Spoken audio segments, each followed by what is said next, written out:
going to get us started with a few announcements. So if we could get those up on the screen, please. Okay, COVID-19 testing and vaccinations. Testing. For information and provider locations for free COVID-19 testing, go to www.boco.org/COVID testing. The Boulder site is at 2445 Stasio Drive, and that's open 7 days a week, 8 a.m. to 6 p.m. And for vaccine information and provider locations, go to www.boco.org/COVID vaccine. All right, next announcements. Boards and commissions. Annual recruitment has closed, but we're still recruiting for the following boards due to the low number or zero number of applications received for them. So those are the Beverage Licensing Authority, the Boulder Junction Access District Parking, the Boulder Junction Access District Travel Demand Management, the Board of Zoning Adjustment, Cannabis Licensing Advisory Board, Design Advisory Board, Downtown Management Commission, the Library Commission, and the University Hill Commercial Area Management Commission. Applications are being accepted until further notice, so find those board and commission descriptions and vacancies online at www.bouldercolorado.gov/boards-commissions. If you have any questions or need assistance, please contact the City Clerk's Office at cityclerksoffice@bouldercolorado.gov. Next slide, please. Price gouging. Colorado law prohibits charging excessive prices for certain essential products, goods, or services during a disaster period and makes clear that such price gouging is a deceptive trade practice under the Colorado Consumer Protection Act. Coloradans who witness price gouging or who think they might be a victim of price gouging should file a report with the Attorney General's office at 800-222-4444 or stopfraudcolorado.gov. Right, so that is it for our announcements. So I believe it is time for a roll call. Yes, sir. Good evening, everyone. Councilmember Benjamin. Present. Mayor Brockett. Present. Councilmember Folkerts. Present. Mayor Pro Tem Friend. Here. Councilmember Joseph is absent.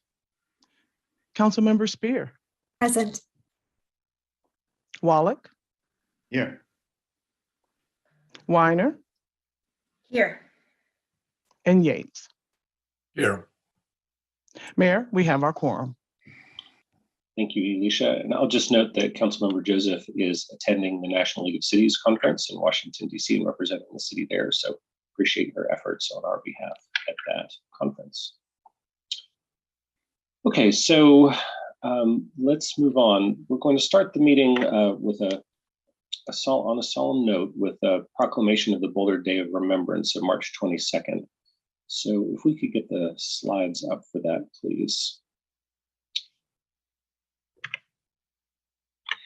Okay, the City of Boulder is committed to remembering March 22nd annually.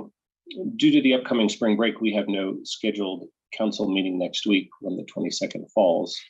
But we do, however, want to ensure that the tragedy that occurred in South Boulder on March 22nd, 2021 is not forgotten, and that we take time this evening and next week to honor and acknowledge the victims, their families, first responders, and the critical support of our entire community. The image on this slide, for example, reflects just a bit of the thoughtfulness of our community in holding those lost in our hearts. We're thankful for the work of the King Soopers family, the Flower Splash project leaders, and all the members of the community that are keeping us Boulder strong. In addition to reading our Declaration of Remembrance this evening, we have several Day of Remembrance community events planned. Next slide, please.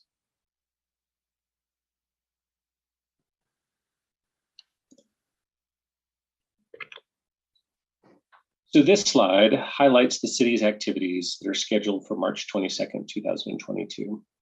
These events will be held rain or shine and are open to the public. We encourage you to consider alternative modes of transportation when arriving for these events, but we'll provide a QR code which can be used at city-owned downtown garages that evening if you plan to arrive by vehicle for the event at the band shell. The code will be shared via city social media. In addition, we want to invite community members to participate by visiting the Museum of Boulder, Boulder Strong, Still Strong exhibit, by participating in Growing Up Boulder youth remembrance activities, by attending several other neighborhood and community plan events, and by seeking more information available on the Mental Health Partners and Boulder Strong Resource Center web pages. These events reflect the respected wishes of contacted victim family members who endured the unimaginable events of March 22nd, 2021. We look forward to the opportunity to support them. Next slide, please.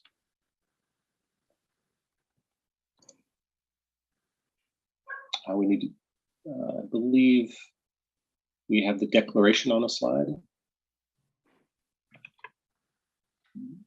No, sir. It's just the Declaration of Remembrance. Okay. My script says that it would be on the slides. You're going to have to give me a moment to pull that up for myself.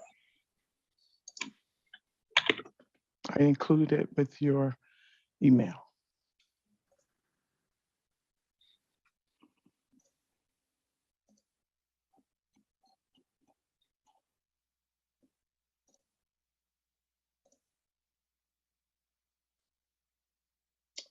Apologize for the delay.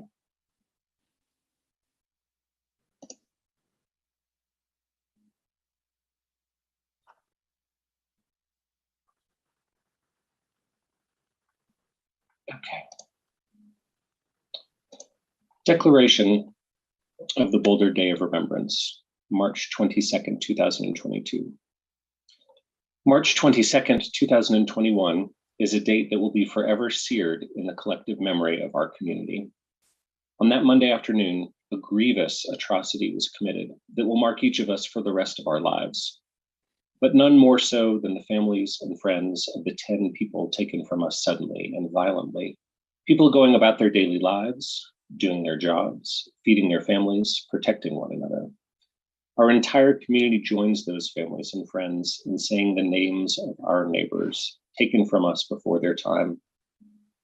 Denny Stong, Nevin Stanisek, Ricky Olds, Trelona Bartkowiak, Suzanne Fountain, Terry Leiker, Kevin Mahoney, Lynn Murray, Jody Waters, Officer Eric Talley.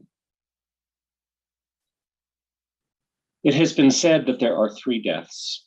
The first is when the body ceases to function. The second is when the body is returned to the earth.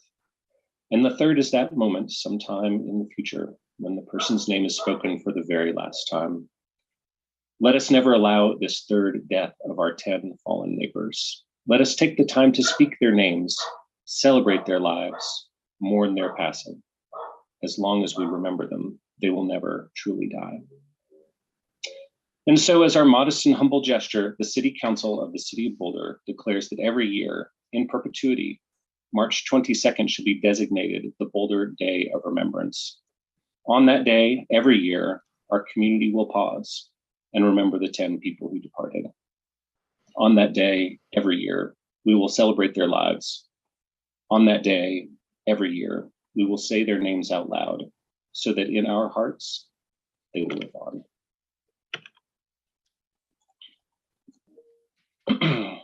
I also want to convey support and thanks for the Boulder Strong interagency team that has worked to support the community since the events of last year. And finally, I welcome any final comments from other members of City Council or our City Manager on this item.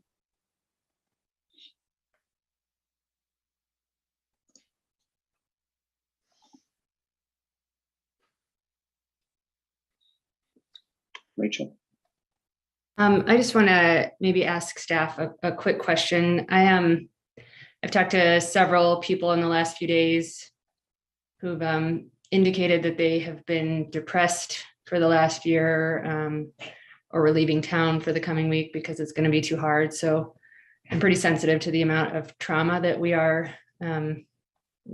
still experiencing and processing. And so just want to ask, you mentioned, Aaron, the support that we have available. Just wanted to check in with staff. Is that something that is going to be ongoing, and can people who have not yet sought out mental health services or help from the city access that going forward?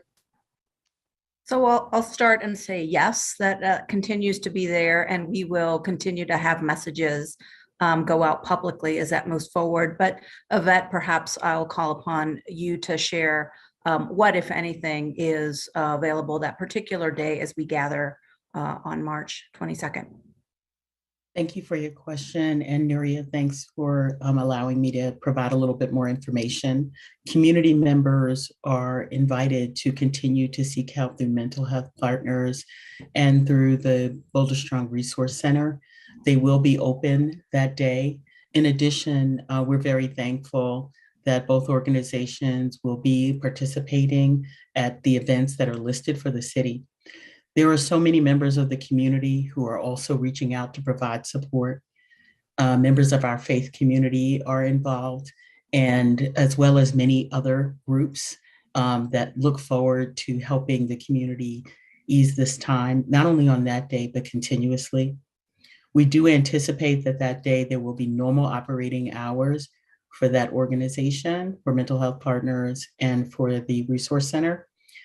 We do invite people to seek support as they need it, even as we approach that day. And most of all, we want to send regards to the family members who always have our support and can reach out at any time. Thanks, Yvette, and please pardon Elmer there. So I look forward to participating in the Day of Remembrance next week, and hope that we can all be just sort of extra gentle with each other in what's sure to be a hard time. So thanks, Aaron, for the declaration. Thank you for that, Rachel. Okay, I'm not seeing any other hands raised, so why don't we go ahead and close this out and transition to the next section of our meeting. Okay, so thank you all for that. We'll now do open comment. And so Ryan, if you could go over the public participation guidelines for us, please. Sure thing. Emily will be pulling up those slides. Thank you, Emily. And thank you to community members who are joining us this evening to share your perspective, experience, and your thoughts. A few guidelines for public participation this evening. The city has engaged with community members to co-create a vision for productive, meaningful, and inclusive civic conversations.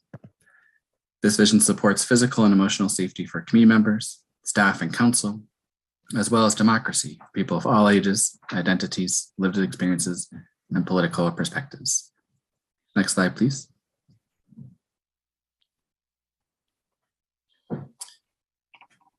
Following are examples of rules of decorum found in the Boulder Revised Code and other guidelines that support this same vision. And these will be upheld during this meeting. All remarks and testimony shall be limited to matters related to city business. No participant shall make threats or use other forms of intimidation against any person. Obscenity, racial epithets, and other speech and behavior that disrupts or otherwise impedes the ability to conduct the meeting are prohibited. And participants required to sign up and to speak using the name they are commonly known by.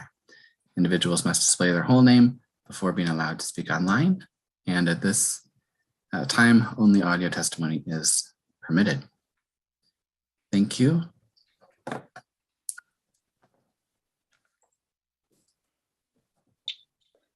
Thank you for that, Ryan.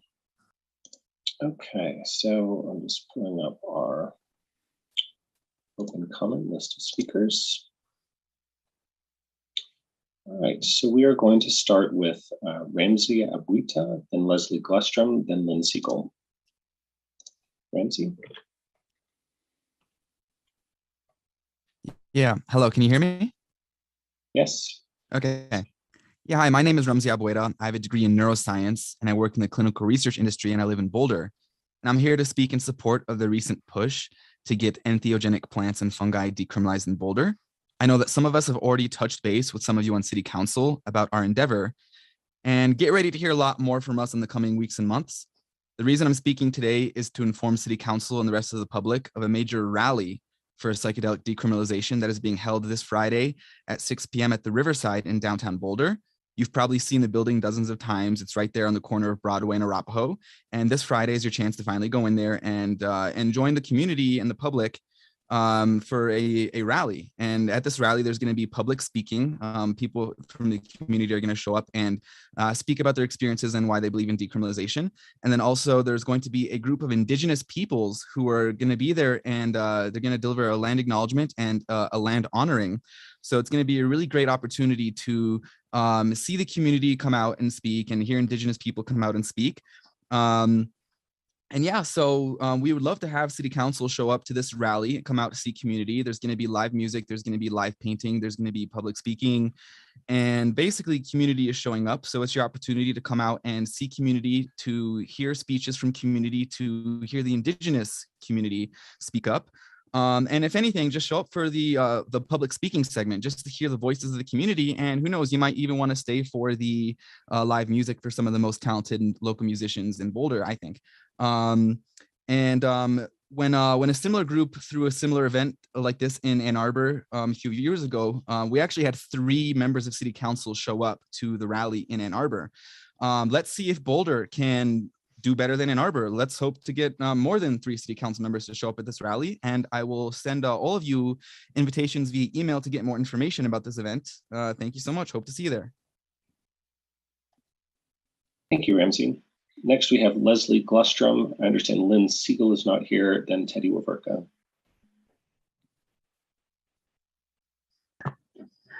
Good evening, council members. Thank you so much for this opportunity. Leslie Glustrom here, and I am always so moved and so grateful to you all for your service. I love living in Boulder, and I am so grateful that year after year we end up with really great council members. So thank you so very much. As many of you know, I do a lot of work on climate change, so I wanted to bring the council a little bit of an update on where we are. And I'm not seeing my timer, so maybe somebody can help me with that when we get to 2 minutes and 1 minute and things like that. So sadly, we're not getting a lot of reporting in the local paper, so we'll be showing up from time to time. The first slide just reminds us that while we've made a lot of progress in electricity, it's still more or less tied with transportation for Colorado's top 2 sources of greenhouse gas emissions. And when we look at the next slide, which I think will come, we can see that in Boulder, electricity is very much the largest single source of greenhouse gas emissions. 2020 data here at 41% from electricity. And looking at the next slide, for people who are listening, I'm trying to describe the slides as we go.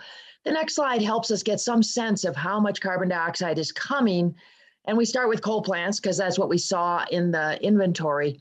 Coal plants emit usually 1 to 5 million tons of carbon dioxide a year. If we just think about 1 million tons of carbon dioxide, it's a little less than the carbon dioxide emissions from 197,000 passenger vehicles. So the big coal plant down in Pueblo that we're having the big discussion about is when we finally close that, we're making progress, but we should be doing it now because it's down, it's not operating. So why would we ever fix a coal plant in the 21st century? So, but when it's 3 to 5 million tons, so when we stop doing it, it'll be the equivalent of taking over 500,000 passenger vehicles off the road. And respectfully to everything else that we do in Boulder, nothing can come close to that. These are the sorts of things that I would like to see the Boulder XL Advisory Group talking about every single time. And the other thing is, I apologize, the time is up, but if you could send us this, we appreciate the chance to look at it.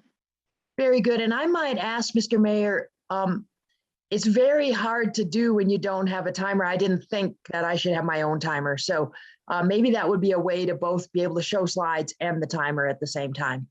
But thank you. The timer was visible to us. I apologize it wasn't visible to you. We'll work on that. Thanks so much, Mayor. Appreciate it. Leslie. Okay, I understand that the next 3 speakers, Lynn Siegel, Teddy Waverka, and Robert Love, are not present. Hope everybody's all right tonight. Next, we have Michelle Rodriguez, Max Gold-Miesel, and Steve Whitaker.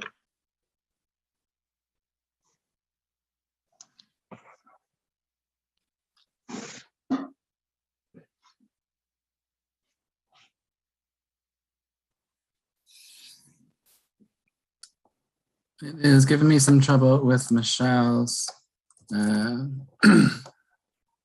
permissions here. One moment.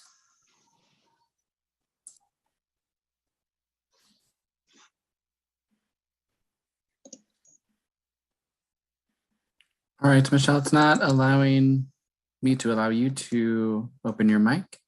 I'm promoting you to panelist. You will go ahead and click to accept that panelist invite.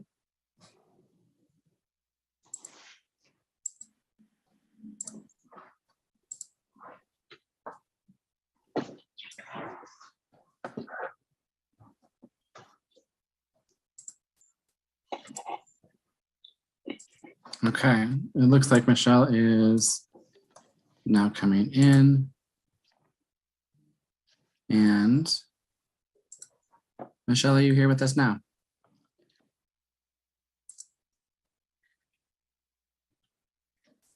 Michelle, you're able to unmute yourself now?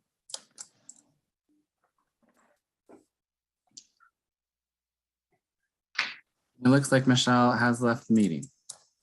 So thank you for your patience. Well, let's keep an eye if Michelle comes back in. I recommend we move to the next speaker. Okay, hopefully we can get Michelle back in soon. Next, we have Max Goldmeisel, Steve Whitaker, and Jill Grano. Hi, City Council. Am I coming in clearly? Yes. All right, thank you so much. I'd like to start with a land acknowledgement. I honor and acknowledge that what is currently called Boulder County sits on the unceded traditional territories and ancestral homelands of the Hanuna'e, Cheyenne, Sioux, and Ute nations. Tonight, I'd like to talk about CU South and starting and ending with a quote. Alienated from nature, human existence becomes a void, the wellspring of life and spiritual growth gone utterly dry. Man grows ever more ill and wary in the midst of his curious civilization that is but a struggle over a tiny bit of time and space. So Masanobu Fukuoka. The property called CU South is not a foregone conclusion. Its fate is not written in stone. Let us not forget that when the previous city council passed the annexation by emergency, ballot measure 302 was rendered moot. Passing the agreement in September, Boulder City Council denied us our right to local community self-government in November. Even if we voted on 302, yes or no, the outcome of the annexation was already made. We question the validity of labeling the annexation an emergency.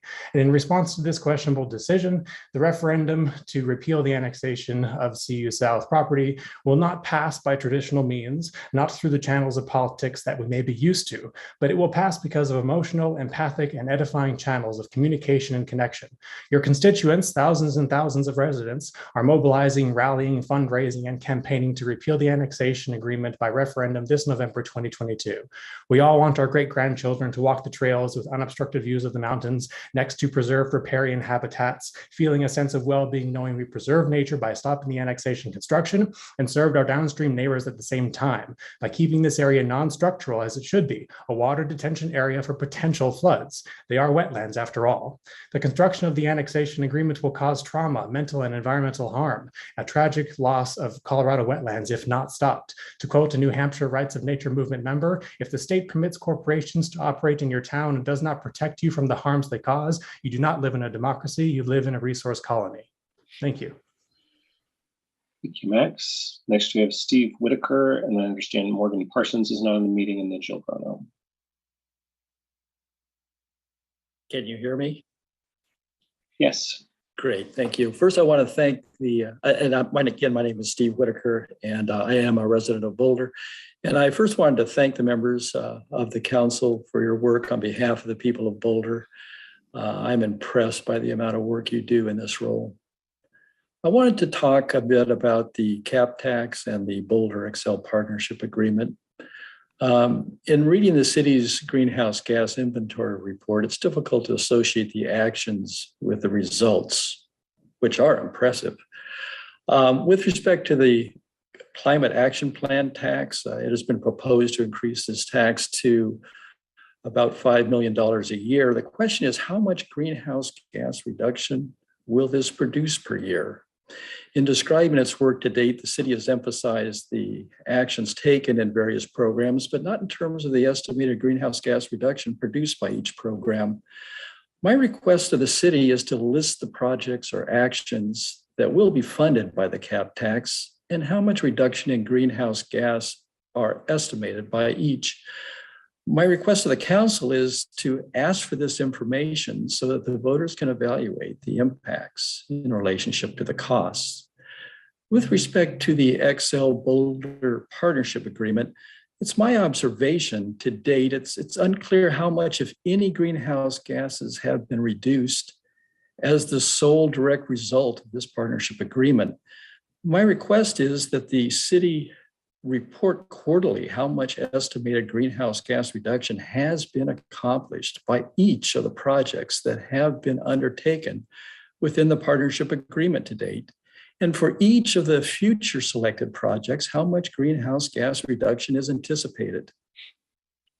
I want to emphasize this is no criticism of the good people on city staff working on climate issues and those who have volunteered to work on the partnership advisory panel. Just a request for information. Thank you. Thank you, Steve. All right, next we have Jill Grano.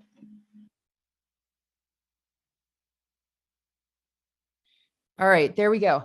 Thank you so much. Real quick, on a personal note, I just want to thank Rachel for bringing up the mental health issues that have occurred since the shooting. I am unfortunately one of those who never, ever suffered from depression until March 22nd of 2021. And it's been a dark hole to climb out of. So, but I am here tonight on behalf of the Boulder Chamber, representing over 1,200 businesses and 60,000 members of the workforce. I want to talk about the library district, and I want to note that we do not have an official position on this. We know that for you guys, it's just a discussion tonight. It's not a vote, but we have received a bunch of feedback from our businesses that we wanted to share with you as you move into our discussion or your discussion. First, we support libraries for so many reasons: as a community amenity, a public education, information resource. It's really a foundation for civic understanding and discourse. There's also an important nexus with small businesses. In fact, we know that there's hundreds of small businesses that began at the Boulder Library. But that being said, we have heard three key concerns. One is that our members traditionally reflect the perspective of the Blue Ribbon Budget Panel. That says not to silo government resources. It's considered poor governance management, and it often reduces flexibility to address evolving community needs. The next is that business leaders aren't sure if it's good governance to create a separate independent government institution to manage library resources, which moves the control out of our elected leadership. And finally, the most important one is that we really have heard an outcry from businesses about the mill levy increase. It comes at the worst time as they're recovering from the impacts of COVID. As you guys know, taxes are determined based on the most recent mill levy and the assessed value. And the reason that businesses are so much more impacted is that they're assessed at 4 times the rate of residential properties. So even the same mill levy increase affects businesses 4 times. I apologize, but your time's up. Thank you. Thank you so much for your testimony. And I understand that Teddy Waverka is in the meeting now. So if we could bring Teddy forward, please. Hi, this is Teddy Waverka. Is it my time? Yes. Yeah, I want to speak to a prior council meeting. We saw a presentation of crime rates and they were going up. There were a number of comments from the council that tended to throw shade on the data. One comment saying the variability is large. The variability really was just that you would expect from any process that comes in discrete quantities is dominated by shot noise. And the trends are real in the data. The other comment was that that one of the council members said they would put a different line through the data trend. The data was fit, the least squares fit, and it's not reasonable to put a decreasing slope through the data as presented. Crime is increasing in Boulder. Anyone who's looking at the graph can see that. In spite of the fluctuations, the overall trend is up. And the final comment I want to speak to is these are as reported by the Boulder Beat. I'm sorry, I didn't go to the meeting, but the Boulder Beat said that one of the council members said that all these slides showing crime rates going up, and we could be frightening people or inflaming if we only show these upward trends.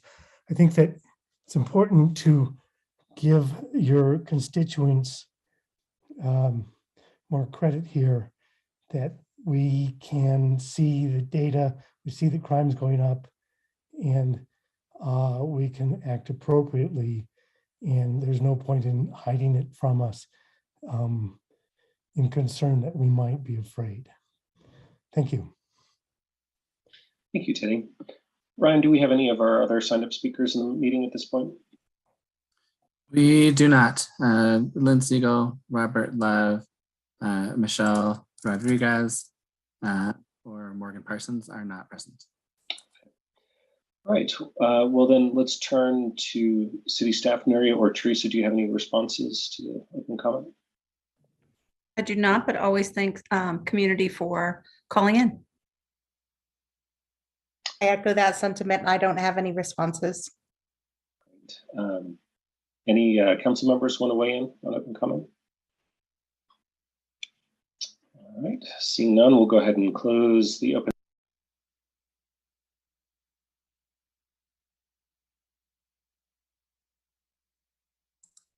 Mayor, you're on mute. Thank you for letting me know. Okay, so now we will move on from open comment and go to the consent agenda, which is items A through G.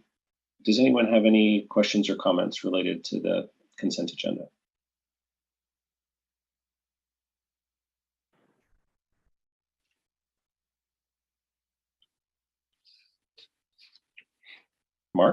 Mark, and then Bob. Yeah, I actually published a hotline this afternoon. I have a good number of questions with respect to the project at 1422 55th Street. We're dealing with a difficult developer, and I am concerned that the terms and conditions that are going to be before us are not representative of a transaction that will advance our affordable housing goals.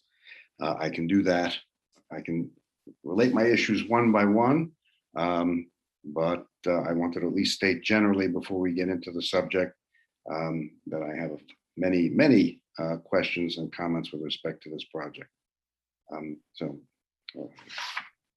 Okay, thanks for that. Did anybody else want to speak to that particular item before I respond?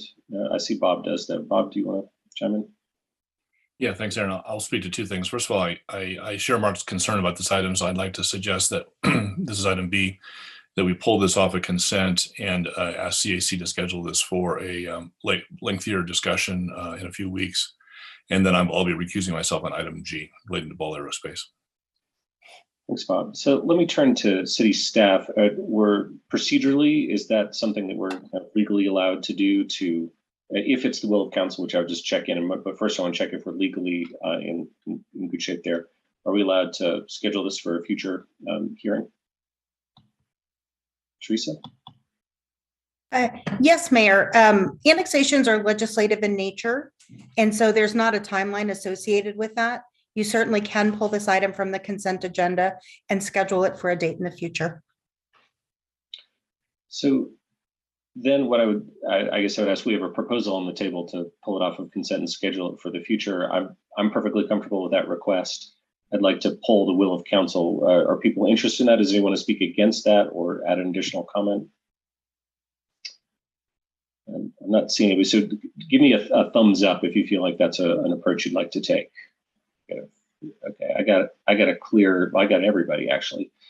Okay, so that looks like that is a clear will of council to pull that off and send that to CAC for scheduling at a future meeting. So we'll plan on that. We'll get to that when we get to motions, but you know how we're going to proceed on that. So I think Rachel, you had, or Mark, can I just say, does that answer your? That answers it perfectly. Thank you. Great. Rachel? Yeah, I had a question on item 3D, council retreat follow-up. I think at the retreat, we really hustled through that last 20 minutes. Didn't have a lot of time to process as we were voting or after we sort of looked at waves. And as I was looking at what we agreed to, it's like kind of 8 housing related things, and then maybe 2 others. And then at the very bottom, there's under the category of like, maybe we'll get to it if there's time. The last one is develop a comprehensive citywide plan for resiliency against disaster, fire, and flood. And I'm not asking for us to revote or anything. I just want to ask staff a question about what will we be doing? Because, obviously we're already working on housing in a lot of ways. Yeah, we added 9 more. We are already working on some mitigation measures, and we didn't add this. And, Boulder's hosting, like, I think the next Kyoto summit in the fall here. And it just seems like both poor kind of optics and potentially catastrophic outcomes if we're not really getting in front of resiliency planning on the heels of the fire. So just wanted to check in with Nuria or whoever you think is appropriate to answer this, and what are we doing since that didn't make the cut? Well, I'll start and certainly invite any staff who, because this is so multidisciplinary, if anybody wants to add anything I've left off. But I'll say that if I recall from those whirlwind 2 days, part of this was acknowledgement that staff is actually working on some of this already, and that it perhaps didn't have to rise to the level of priority because there were things in the works. And so some of the things that we have planned for this year include an update to the stormwater and flood master plan. We will be taking that to council for further action as we move forward. Just recently, last Friday's heads up, you saw we had an update on the warning system. We will have continued operational improvements related to wildfire fire mitigation. We will have continued CU South updates, and there will be a continued variety of that. I'll also say that in addition, several of us have been talking about really sort of more formally internally creating a group that's focused on resiliency, because as we all know, it doesn't live in one singular department. There are multiple departments doing this. So we will actually be internally creating a work group that really brings a lot of that together. And what we can commit, and again, I'll ask staff if there's something that in particular you wanted to bring up as something that is being worked on. But what we do anticipate is, because this is an important issue for community, for yourselves, and frankly for us, we will be committing to bringing forward updates as we move forward, and happy to do that because the topic of resiliency is on all of our minds as we move forward. Okay. Thanks for the update. I think one of the things that I was particularly concerned about is, most of the region is updating like building codes and urban wild land interfaces in broader ways from the fire. So hopefully that continues to move forward without this, because it is, housing is a crisis, and obviously climate crisis is a crisis as well. So thanks for that update. Okay, seeing no other hands, I would invite a motion. I'll make a motion to approve the consent agenda with the exception of item B to pull off for scheduling and discussion later via CAC. Second. Okay, we've got a motion and a second. I understand this is a roll call vote. Yes, sir, that is correct. All right, we will start with Councilmember Wallach. Aye. Weiner, Aye. Yates, Yes, on all of them except for item G, for which I recuse myself. thank you. Councilmember Benjamin, Yes. Mayor Brockett, Yes, except I recuse myself from the vote on the Environmental Advisory Board on item 3E. So I have a family member participating. thank you. Councilmember Folkerts, Yes. Mayor Pro Tem Friend, Yes. and Councilmember Spear. Yes. Mayor, the consent agenda items A and C through G are hereby approved, and 8-0 with the noted recusal. Thanks very much, Alicia. All right, I think we have a few call-up possibilities now. Yes, sir. We're moving into item 4 on tonight's agenda. We have 4A is the vacations of a 1,965 square foot portion and a 2,742 square foot portion of 2 utility easements at 3,300 Penrose Place. That is under ADR 2021-00257. Any interest in calling this up? Not seeing any. We can move on to the next one. Item 4B is a vacation of a 6,572 square foot portion of a utility easement at 1112 Gapter Road under ADR 2021-00313. Any interest in calling this one up? Not seeing any, so we can move on to the next one. Item 4C is the concept plan review and comment for a redevelopment of the property located at 2900 East College Avenue into a multi-unit student housing project with 39 dwelling units, which includes a mix of 1 through 3 and 4 bedroom units. Parking is proposed to be provided in a 2-level parking structure, primarily below grade. Proposed building is 4 stories above grade with a rooftop deck, reviewed under case LUR 2021-00046. Any interest in calling this one up? Rachel? Well, no, but I would like to try out referring it to TAB. And I will note, because I think it's the first teed up good opportunity to do that. So the board suggested, I think the planning board suggested that the applicant requested a parking reduction to meet climate objections and noted that the site is easily accessible by multimodal transportation network. So it just seems like it's a spot where we might want TAB's input. Great. So let me just ask from a legal perspective, does that require a motion to do that?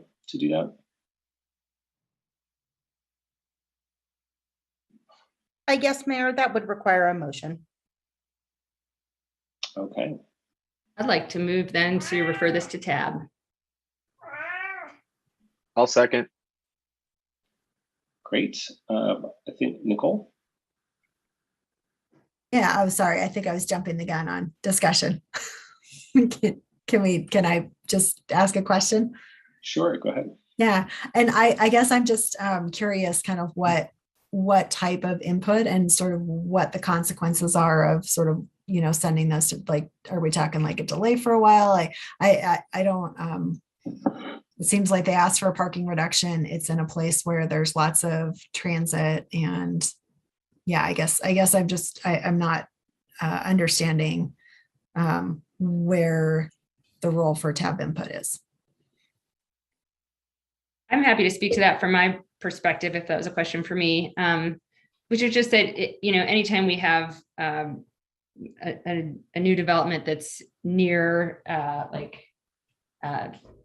transit corridors, kind of, there sometimes TAB has, or members of TAB have chimed in, like, if you just, or community cycles, like if you just moved on this project, like this, street access over here, or this sidewalk, made the egress this, that, or the other. So there are things that I'm not sure exactly what they might come back with proposals, but just to make sure that they're not seeing something that the rest of us who don't have that particular emphasis and focus might not see. Got it. So just kind of like design sort of feedback. Am I understanding that correctly? Transportation design, yeah. Great. And if I'll just call on myself here, I'll note that the applicant did not request a parking reduction, and planning board suggested that might be appropriate. So I think that might be a good thing for TAB to weigh in on. I mean, I think this project has less of a nexus to transportation issues than some of them, but I think we're still trying this out, and there's this question about like, hey, would a parking reduction be appropriate here, which I think they could weigh in. So I'll support it on that basis. And while I have the floor, I'll just also say that I thought that all of planning board's comments were really good on this project. So I hope the applicant takes those very seriously. Okay, we've got a motion on the table. Does anybody else want to speak to it? Not seeing anything. So Alicia, can I just ask if anyone objects to this one, or show of hands? What do you think? It's my understanding, sir, that it would be just a show of hands, but Teresa can correct me if I am wrong. I do not have a correction. Okay, let's just call for a show of hands here. And all in favor of Rachel's motion, seconded by Matt, to refer it to tab. Okay, I've got everybody, I believe, so that passes. Can I just ask one more thing? Because, it's exciting. I think that was a first, possibly at a concept plan. I would also welcome Tab to tell us, like, is that something that they welcome, or are we overburdening them when we do this? So if somehow we could get that feedback, it would be great too. Good. All right. Any other comments? It sounded like I didn't hear any interest in calling this up, but this doesn't look like it. All right, I think we've got enough on that item. So with that, I think we can move into our first public hearing, our only public hearing. All right, sir, that is item number 5A, the introduction, first reading, and consideration of a motion to order published by title only, ordinance 8500, the special adjustment to base for 2022 supplemental appropriations that include ARPA, the Marshall Fire, and wind disaster expenditures, and 2022 community culture, resilience, and safety tax, and setting forth those related details. Great. Mark Wolf, are you gonna take this for us? Yes, indeed. All right. I will share my screen, a short presentation for this item.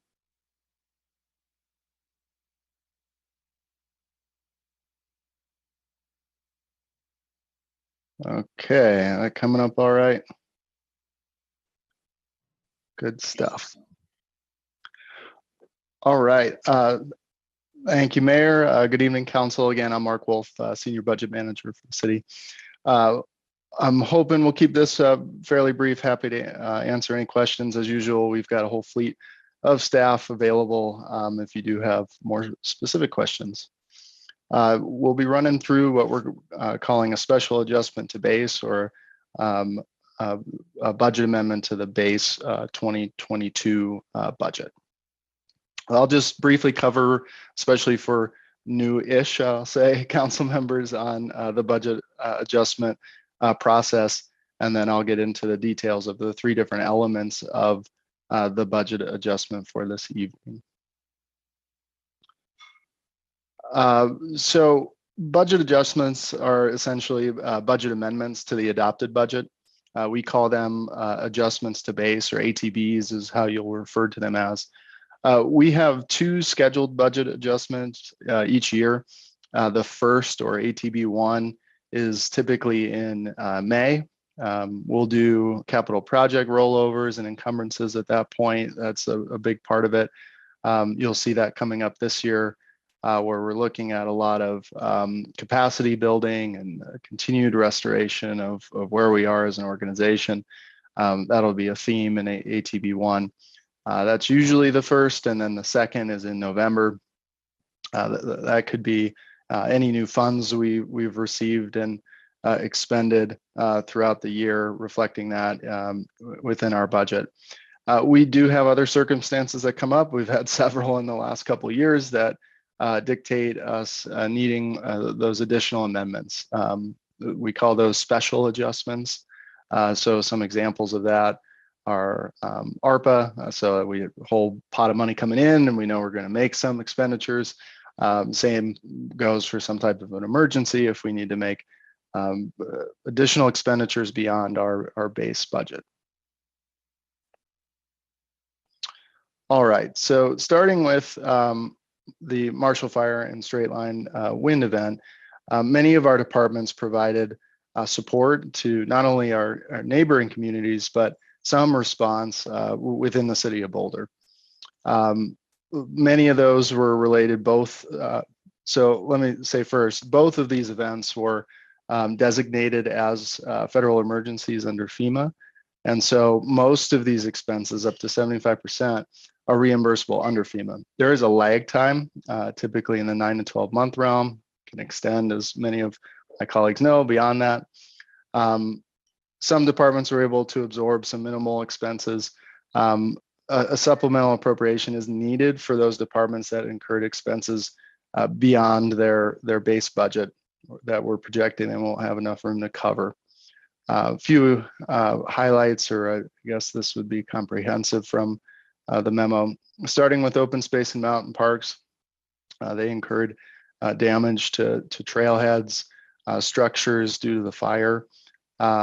There's some additional dollars to provide continued damage staff support as they continue to assess and make sure that those expenses are reimbursable under FEMA. That total amount is $1.7 million. Parks and Recreation, due to the wind in the city, we had a bridge over Boulder Creek knocked out, and then significant debris removal across the city. That came to just under $380,000. Housing and Human Services provided support to our manufactured housing communities and meals to our homeless community, a little under $50,000, and then we had some overtime costs as well. Moving on to the Community Culture Resilience and Safety Tax Initial Appropriation, or what you'll hear me refer to as CCRS. So I'm going to walk through a few of these slides. This is the first time that we've really had a chance to talk about CCRS since voters very kindly approved the long-term extension of this tax. The ballot language defined it as Community Culture Resilience and Safety Tax, so that's why we're now referring to it as CCRS. That extension was 15 years through 2036, and it was a renewal of the 0.3 sales and use tax. It's important to point out that there is flexibility in the ballot language. While there are specific projects listed, and it was part of the process in developing support for that ballot, the language in the ballot, and I believe we have it, the full ballot language in attachment C of your packets for this item. There's no must-do projects. It's a lot of projects such as this, and then some additional categories. And so that gives us flexibility, knowing that we can time these projects appropriately based on their level of readiness, based on the resources, the staff capacity behind them. So we're currently going through that process, and I'll explain a little bit more about that. The ballot language also authorized us to issue debt against that tax if we needed to, and I'll talk a bit about that as well. And just so you have an understanding of scale, our projections, this is maybe a little bit old, but it gives you a sense over the 15 years what we'll generate. You also will remember that the ballot language provided up to 10% of the total tax revenue for nonprofit support. We'll touch on that as well. All right, so many of you that participated in the renewal conversation will remember that the city staff identified over $66 million in capital projects that were identified as immediate. So there's some need to scope and prioritize these projects, whether it rises to that level of 66 million or not. The implication is that if we're well above that $10-11 million threshold that we're receiving on an annual basis, that it's likely we'll need to borrow funds in order to complete projects within a shorter period of time. Projects that would be good candidates to be included within that debt issuance would need to be completed within the 3 years of issuing that debt. So if we were looking ahead to sometime in early 2023 to do that, what we're proposing is to align that process with our 2023 to 2028 capital improvement plan development. So through our budget process, where we'll be able to take a look at all of these potential sources for capital projects, including the federal infrastructure bill, which didn't exist at the time of the ballot language being approved for CCRS renewal, ARPA as a potential source for certain types of projects, just to make sure that we're planning for the most appropriate source of funds for capital projects. Sorry, the font gets a little small on this slide. So just to hammer on the process for CCRS funding, what you have tonight, and I'll get into in a little bit more detail, are those early 2022 projects, those that are ready for initial appropriation. They're shovel ready, meaning they will expend funds in the short term. It meets a pressing community need and aligns closely with that ballot language. Over the next several months, we'll be doing exactly what I suggested in identifying projects that are eligible for CCRS, good candidates for that source of funding within a shorter time frame, and determining that based on those projects, if the scope of those projects rises to a certain level, that debt issuance may be required. And that would be a conversation we'd have with council during the budget process. Through June and October, I wanted to highlight that that's when we'll be having the conversation about the nonprofit support portion of the CCRS tax. We'll be discussing the potential structure of that program, that support program with council. We're scheduled for early June for that conversation. After that, we would have some engagement activities and prepare for a launch of that support program. And then beyond 2022, we'd be looking at a similar process to continue to identify those CCRS eligible projects, maybe do another round of debt later, depending on how we structure it initially. So again, it's about the projects that are not only in alignment with the ballot language, but those that have a reasonable time frame and are resourced appropriately. All right, so walking back to initial, what's actually on your agenda this evening is initial appropriation from CCRS. First is for the constituent relationship management, or CRM software. The appropriation request is $450,000 from CCRS. The total project cost is $750,000. This would be a complete replacement of our current system. Ideally, this will the move would be to an industry-leading platform, which would greatly improve how residents can interact with the city. That would be one of the primary goals of that project. The enterprise data platform is another technology solution. $650,000 is the recommendation out of CCRS. The total project cost is estimated at $1.65 million at this point. This is the continued development of the city's cloud-based enterprise data platform. The easiest way I can explain it without a technology background is that this allows us to make better data-informed decisions, to centralize a place where we can begin to collect data and use that in different ways, not just for the organization, but in the types of projects and initiatives and programs that we develop in service of the community. And so this is really that first initial step in centralizing our data in that cloud-based platform. A couple other projects to mention. There's $550,000 recommended out of CCRS for safer Main Streets projects. There's two different projects, one at 30th Street, I believe that's the corridor for multimodal, and then safety enhancements at 28th Street in Colorado. These projects are also funded through the Transportation Fund, CDOT, and DRCOG.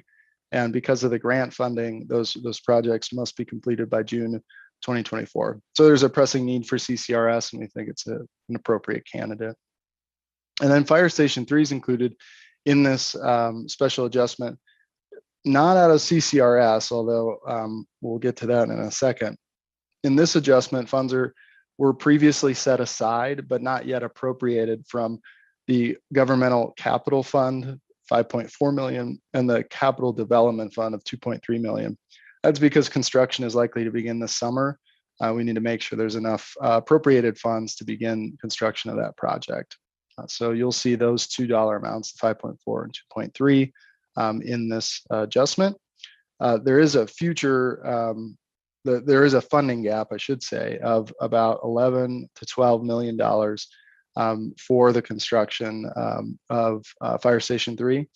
That amount is likely to be requested through CCRS, but that'll come through the annual budget process that I mentioned previously.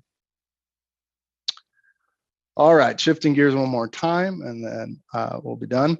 So ARPA, we appreciate council giving us an extra couple of weeks to react to the feedback that we received at the study session, I believe on February 8th. We have made a couple different adjustments, specifically in areas related to childcare and economic recovery.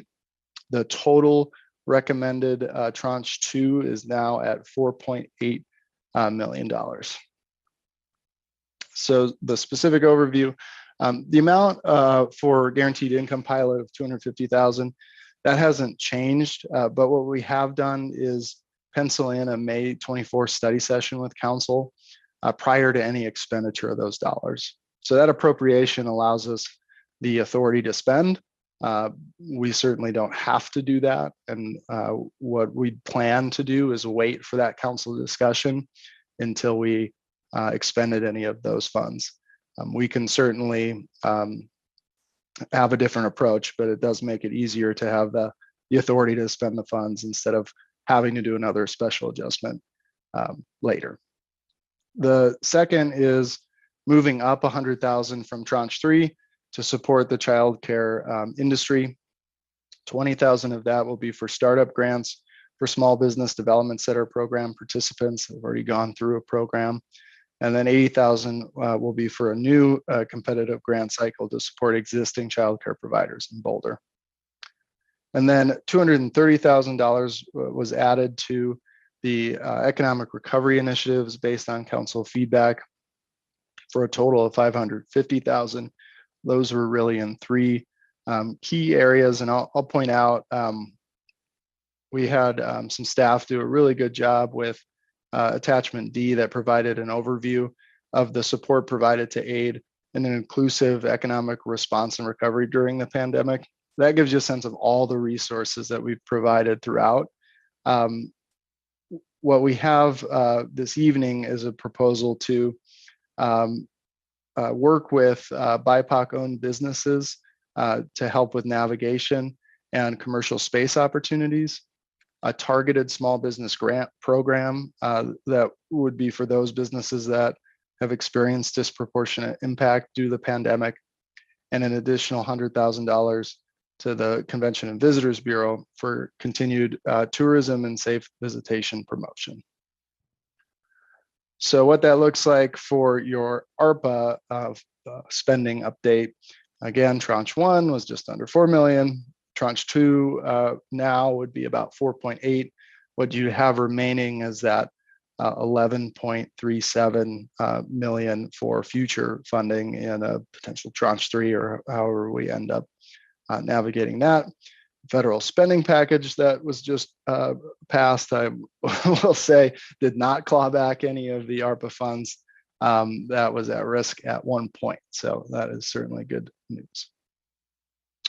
So that concludes presentation this evening.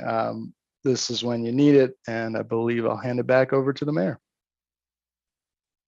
Thanks so much, Mark. That was really helpful and informative. Questions to start out before we go to our public hearing? I've got Bob. Thanks, Mark. That was very helpful. Just 2 questions, Mark, unrelated. On the Convention Visitors Bureau, that 100,000 is incremental to the original 100,000 that was proposed. In other words, is moving from 100,000 to 200,000. Is that correct? That is correct. Great, thanks, Mark. The second is relating to, thanks for teeing up the kind of, I guess, provisional approval of the study for the guaranteed income program. So if we approve the whole package tonight, that 250,000 will be effectively kind of held in abeyance. We'll do the study session on the 24th of May, and then if council is is happy with that, then we'll kind of effective. I know we'll be taking another vote on May 24th, the study session, but it'll be deemed approved retroactively. And if there is sufficient concern, if whoever's running the study session does a straw poll and there's a lot of concern, that funding can be kind of undone or pulled back. Is that correct? That's correct. It gives us the authority to spend, but it doesn't force us to spend that amount. Great, thanks, Mark. And I don't want to imply that we will do that. I just know that there's a lot of questions by council members at your presentation a few weeks ago about that study. And I think thank you very much to you and to Kurt and to others for putting that on a fast track study session. And hopefully we'll get through that, and hopefully people will be happy with that, and there won't be any adjustments. So thank you, Mark. Thanks. Mark. Yeah, just one question, kind of unrelated. Do we have even the remotest idea of what we're going to be receiving under the federal infrastructure bill? It's a good question. We do not. Many of those program details are still being developed. Some of those are associated with existing programs. We do need some help with navigation. We are looking to bring on a resource internally to help our departments with some of that. Understanding federal grant programs and timing and the information you need is certainly a full-time job. So we think there's a huge opportunity there. But in terms of how much funding we're eligible for locally or expecting, we still don't have a good estimate. Are those funds being dispersed currently, or is everything being teed up? I think most, and other staff more than welcome to chime in, I think most are still being teed up. There may be a few programs that were already in existence where the funding has come through, but I believe for the most part, some flowing through the state and some coming directly from the federal government is still to be determined in terms of timing. Okay, well, go forth and get money. Well, thank you. I agree. Thanks. I think we all agree on that one. Not seeing any more hands. Oh, there's Nicole. Sorry. I'm just trying to remember where we were with the guaranteed income pilot discussion. And I think I remember kind of coming out of that discussion with the idea of can't we move more quickly with that? And anyway, so I was just wondering if, Mark, I apologize, this may just be my brain misfiring, but I'm just wondering if you could describe a little bit more about why it is that we're sort of waiting on that, needing to study it more, because I guess I come out of that meeting with a different impression. Yeah, thanks for that, Nicole. I think we left without a very clear determination of where council was at as a whole. I know that we thought it would be helpful to have a study session sooner rather than later to better define what a guaranteed income pilot would mean, and what are some potential program designs that are out there, what's some information from peer cities that have successfully done this, just to better inform the conversation. Our intention would be to move fairly quickly after that study session if council was comfortable moving forward with a pilot. So I understand that it's kind of give and take, slowing down to have a study session. At the same time, I think if we have a really good, clear direction from council based off of that study session, then perhaps we can move a little quicker after that study session. Thanks, Mark. Another question? Yeah, I want to agree with Nicole. I don't think there was anybody's desire to slow down the issuing of grants to low-income families from ARPA. As a matter of fact, quite to the contrary. I think council members were concerned about getting this money out the door as quickly as possible so families in need would receive the funding they needed. So I agree with Nicole. I think our concern was not so much the program itself, is just the spending money to study how to disperse money. So if we can move that, if we have to have a study session on how to study, how to disperse money, let's try to do that faster, or let's just skip the study and get to dispersal. So I actually agree with Nicole. I'll approve this package, but waiting till the 24th to talk about to do a study, it seems to me like a pretty big delay. Okay, any last questions before we go to the public hearing? Not seeing any. Let's move to that public hearing. I think we have 2 people signed up. Brian, you can get that started? Absolutely. Emily, could we pull those slides up again? We'll go through those for folks who are joining us this time. I don't know that, do we need to do that again? I think the people who are speaking have both spoken before. All right, sounds good. We have both speakers here this evening. I think we have two people signed up. It's Lynn Siegel and Katie Farnan.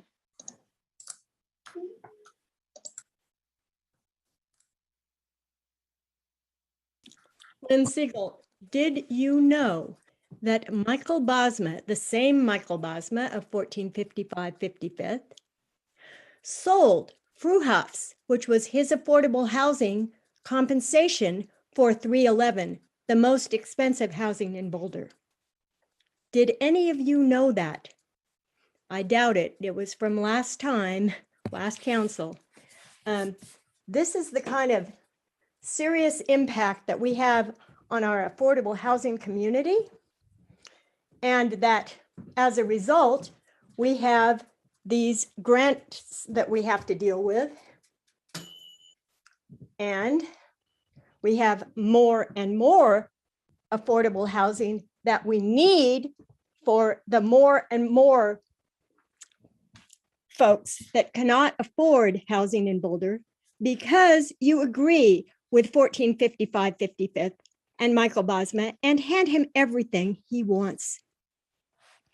This is completely unacceptable for you to, on one hand, demand of your city staff to get these grant proposals forth in a wartime. It's lucky if we're not vaporized by the next city council meeting. We got a lot of troubles these days, and we need to start getting serious about these developers that are begging for the biggest place they can get. Michael Bosma can build a friggin' house on his place. There's only one reason that he wants 20 units or something, and that's because he can maximize his profit. You should take a look. I just rode my bike. Sorry, I was in the tailwind for public comment coming home. I just rode my bike past September School. Stunning. There is more crap all over the front of that. That looks like the third world. He is not maintaining that. There's still homeless stuff from all over. I drove my bike around it just to be late for the public comment. Stunning, stunning what you allow the developers to do in this town, so that you can then demand of your city staff to get grants to reverse the problems that you have caused. You. The bottom line is you. You represent me.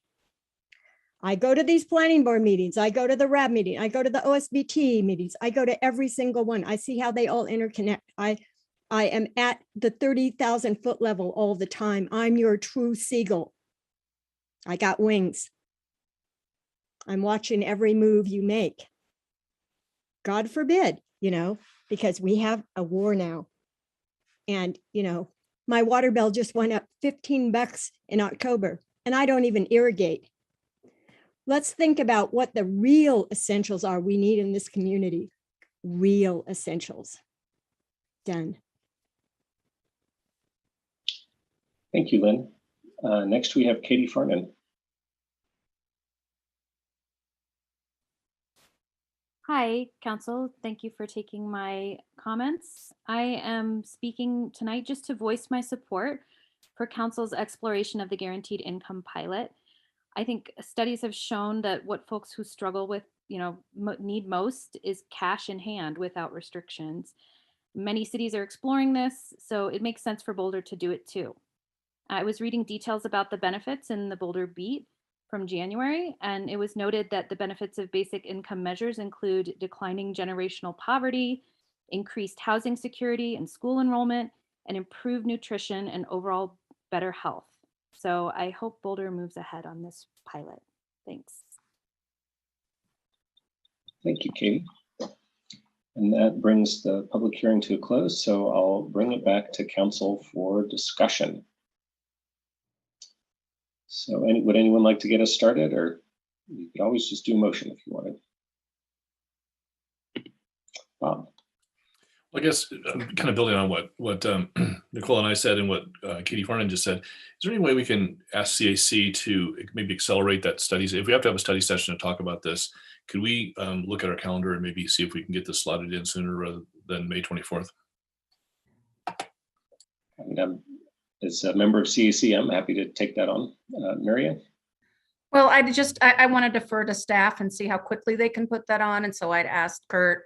I know that we've got a lot of things going on through, I believe, mid to late April, but just wanted to ask Kurt, look, what his timing was, because I wanted to make sure that staff had a chance to weigh in on their availability. Kurt? Good evening, Council. Kurt Fernhauer, Director of Housing and Human Services. So I don't actually know the answer to that. I do know that we haven't begun to put the information together for the study session. It takes effort to do that typically. I think, however, we can come back to CAC on Monday with a better answer to that and sort of refine how quickly we could get that to council. But I do support your idea, Bob, and we'll see how we can accomplish that. I'll just note that'll be the Monday in 13 days from now, because we're skipping a couple Mondays. Yeah, I just remembered that. Thank you. But that gives you plenty of time, hopefully, to put that together. Will that work for folks that will get a better sense of how much time staff needs and then can schedule it as expeditiously as possible given the schedule and the resources available? Seeing nodding heads there. Great. Lauren.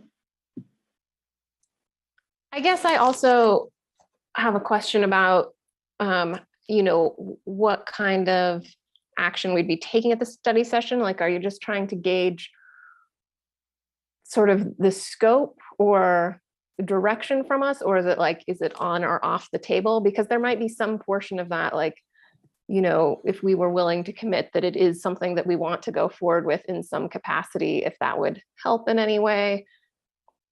I guess I'm just trying to see if there is any amount of weighing in on that we might be able to do ahead of time to help make it so that we can run this as efficiently as possible. I can take a crack, and Kurt, you're more than welcome to chime in. I would say that it would be helpful to know kind of the general support for the pilot exploration.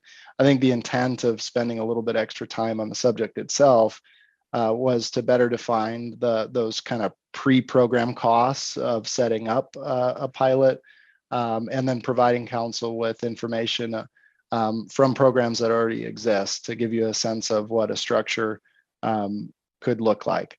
So I don't want to predict how much work it will be to do that. I think we can take some other steps that will be helpful to try to expedite a pilot creation. But we can brainstorm over the next several days and bring back a more clear suggestion at our next CAC meeting to help make sure that we're moving as fast as we possibly can. Rachel, and then I'll call on myself. Sure. I support expeditious exploration, I guess, and scheduling. I was not actually supportive of exploration. I just, I think at our discussion, just flatly supported the basic or the guaranteed income look. But I do want to kind of gently note, I guess, that I think staff's doing what we asked them to do. And this must feel a little bit like whiplash that we just mere weeks ago said, like, we're going to need more information before we can decide what to do with that. Because that's also what I heard. And I actually had some community members reach out and say, bummer, like, wish you guys had been more supportive. So I just want to be sensitive to giving staff direction and then looking at it again and saying, no, that wasn't right. And we're going into spring break and we're all going to have a hard week next week. And, I think we need to be more clear in, the first time. And so I don't know, I'm just sensitive. I think I would like us to be quicker with this. And yeah, I think they were trying to be responsive to what we asked for not very long ago. Thanks. I'll call on myself there. I agree with you, Rachel. I was going to say something similar because I was one of those people. I'm definitely supportive of programming the idea, but I also would love to learn more about exactly how it gets implemented. So I was one of the people that asked for more information. And so I'm hearing generally support for the idea, but I think we did, including myself, ask for more info. So I like the idea of spending, maybe 60 minutes at a study session, in a few weeks or a couple months, which I think was the direction we gave before, to learn more about how this would work and have a chance to ask questions as the program gets stood up. So that would be my suggestion, is that we we hear from staff about the resources necessary to move it forward. CEC schedules something sooner rather than later, but this is in no way saying like slow walk it and don't start thinking and working on it. Does that capture where folks are coming from? I feel like it. Seeing some nodding heads. Okay, feel free to speak up if you disagree or want to go in a different direction. But any other comments? Aaron, would I be able to invite Elizabeth Crow to respond to that? She's more directly involved with the work around that. Sure.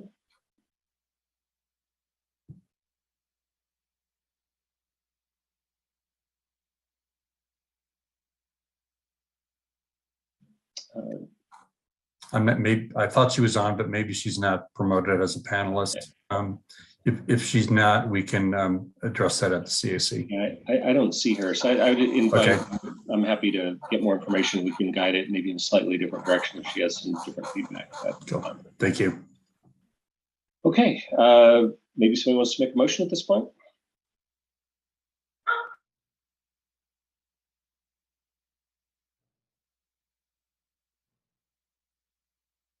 And everybody jump at it at once.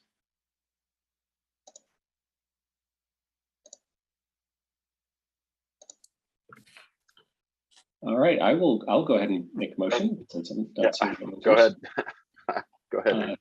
All right, very good. So I move that we introduce and order published by title only, Ordinance 8500, first reading, special adjustment to base for 2022 supplemental appropriations, including ARPA, Marshall Fire and Wind disaster expenditures, and 2022 CCRS tax ordinance. 8500. Second.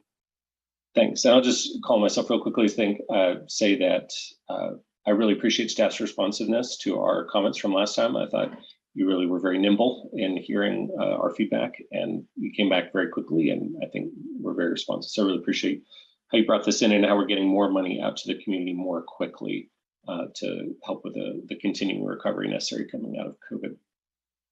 Matt, did you want to say anything? I think you said it well, Aaron. I mean, I think this is government working well and fairly efficiently in very difficult and adaptive times. So great job, staff. Great. Okay. And if I see no other hands, we could go ahead. I believe this is a roll call vote. Yes, sir. We'll start with Councilmember Weiner. Yes. Yates, Yes. Benjamin, Yes. Mayor Brockett, Yes. Councilmember Folkerts, Yes. Mayor Pro Tem Friend, Yes. Councilmember Spear, Yes. and Councilmember Wallach. Yes. Mayor, Ordinance 8500 is approved to be introduced and published by title and moved to second reading. 8-0. Thanks so much, Alicia. And I'll just make a quick procedural note that normally we have public hearings on second reading, and it was a scheduling question that it worked better with the schedule to do the public hearing on first reading. But second reading will be on consent, and then we can consider these funds appropriated and can move forward with spending them. Okay. I think we can move on to our matter from the city manager. Neri, do you want to take us away here? I do. And so our next item, right, is one that we've been talking a lot about. It's a conversation that's been part of a series of conversations related to the consideration of a library district dating back to 2018. In 2021, council directed staff to proceed with the work to consider the creation of a library district by resolution. And that's what staff has done, is to implement that policy direction. On April 5th, we'll really be talking about the decision meeting where you'll be able to determine whether to move forward or not with creating a district by resolution. And I know that we'll be joined by our Boulder County partners as well. But tonight there was a decision to talk a little bit more from the February 8th meeting about 3 key issues council members flagged in the draft IGA. And so hoping that you'll be able to have discussion and hear more about those critical questions as you move forward tonight. An interdepartmental team has been working on this, and I'm going to hand it over to David Farnan first to begin with that presentation as we continue to have that discussion tonight with you. Thank you. David? Thank you very much, Nuria.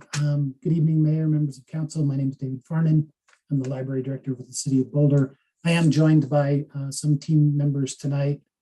Janet Michaels from the city attorney's office, Chris Meschick, you all know, David Gear, you all know, and Jennifer Ferris, the deputy director for the public library. So if we could bring the slide presentation up, I would appreciate it. And let's go ahead and jump to the next slide. All right.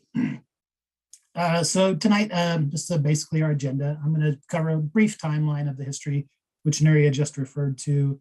But our purpose this evening primarily is to focus on the 3 key issues that council raised in the discussion of the draft IGA and the recommendations from the Library District Advisory Committee that we discussed on February 8th. Those 3 key issues are issue 1, whether to deed or lease the properties, and we will discuss 3 options. The second key issue is the process for the District Board of Trustee appointment. We will discuss 2 options. And then the third key issue is the process for the dissolution of a library district should it fail to receive funding. All of these are important issues, and we want to hear from council on every single one of them. We do hope to gain your direction, firm direction on issue 3, because that language will need to be incorporated into the resolution that you will consider on April 5th. So next slide, please. All right, so brief timeline. Some of you have been here for this entire time, some of you not, but in 2018, council accepted the Boulder Library Master Plan. That master plan, as you all know, included a lot of different options and consideration for funding options for the library. And the implementation process of that master plan has led us to roughly the 10 or 12 meetings we've had over the course of the last 4 years on this topic. In 2019, a citizen resident advocacy group, the Library Champions, proposed a library district by petition. They later withdrew that petition after discussions with the city manager and some level of commitment to discuss the funding more in depth so that council had a better understanding of the issues at hand. In 2020, city staff came back and presented background on municipal and district governance and funding options and considered a number of those. In 2021, council directed staff to continue to explore the district by resolution process and to form a committee to discuss the IGA terms. This last fall, we did form a Library District Advisory Committee. They met through the course of the fall several times monthly and developed the recommendations that you reviewed at your last meeting on February 8th for the IGA. And then we can jump to the next slide, please. So this is kind of an outline which we've discussed multiple times before. Usually David Gear or Janet Michaels is presenting this slide, but we thought for limiting the number of speakers, I would do it. So how do you establish a library district by resolution? In April, we will bring forward a draft resolution and also the draft IGA. There will be a joint public hearing with City Council and the Board of County Commissioners to discuss that resolution. In that resolution, you will establish a service area boundary and a proposed mill levy, as well as a number of other items like we just discussed. You are also expected on April 5th to appoint 2 members from your council to be a subcommittee to appoint the Library Board of Trustees, which would occur in May. At that meeting, where you would appoint a library board of trustees. At that point, a library district exists on paper, and you enter into negotiations on the IGA. You have 90 days. City Council, the Board of County Commissioners, and the Library District Board of Trustees, which has just been appointed, would negotiate the terms of an IGA. And we'll discuss a little bit more what goes into an IGA, I believe, in the next slide. That would lead then to a 2022 election, Tabor election. If that mill levy fails, the Tabor election fails, the library remains a city service. If that mill levy is successful, the library district then takes shape and begins to function, and the transition process from the city to a library district begins to occur. So next slide, please. So the intergovernmental agreement, which you have reviewed several drafts of over the past few years, the terms that go into this intergovernmental agreement essentially discuss these various things. The conveyance of property for library services, the transition of the library employees, what, if any, interim funding is supplied to the library district if it's as it's making the transition, what the terms for contracts for all the various levels of administrative services are, for maintenance of buildings, for those personnel, insurance, employee benefits, et cetera, all of those will be. It will detail then the procedure for how a future library board of trustees is selected. And it will also define the process if the 2022 Tabor measure fails. So let's go ahead and jump to the next slide, and we'll dig into the key issues. So the first key issue, the big one, do we lease or do we sell the library facilities and land? Next slide, please. So the question that we have for council tonight is regarding the library facilities. Is council interested in transferring ownership or leasing buildings to the library district for the following facilities? The Carnegie Library for Local History, the George Reynolds Branch Library, the new North Boulder Branch Library, and the main library. You'll note that the Meadows Library and the Nobo Corner Library are not mentioned in this topic. That is because those are leases. Council didn't at the last meeting discuss any issues around transfer of the leases from the city to the district. So that's why those two libraries are omitted from this. The staff recommendation for Carnegie Reynolds and New North Boulder Library is that the land and buildings transfer to the library district. For the main library, the staff recommendation is that the building transfers, but the land ownership remains in the hands of the city. Next slide. So some of the considerations that went into discussion of the city leasing one or more of the buildings to a library district. The city and library district would have a landlord-tenant relationship. The lease term is limited to 20 or possibly 30 years, given the charter. The library district controls investments into the facilities, and the city and district determine the level of city review or approval to modifications to all the buildings. The city retains ownership of buildings and land. The library district could not pledge the properties for a bond or for certificates of participation funding. And as the west bookend of the Boulder Civic area, the main library has shared use with other city services. So next slide, please. So option B is the transfer of ownership of the buildings and the land. In this case, the city would transfer one or more of the buildings to the district with the land. The district is responsible for the maintenance of the buildings and the land and the future capital improvements to those buildings. Some of the considerations that went into this were that the library district would own the assets and control investment in those facilities. The library district could pledge the assets for bonds or certificates of participation funding.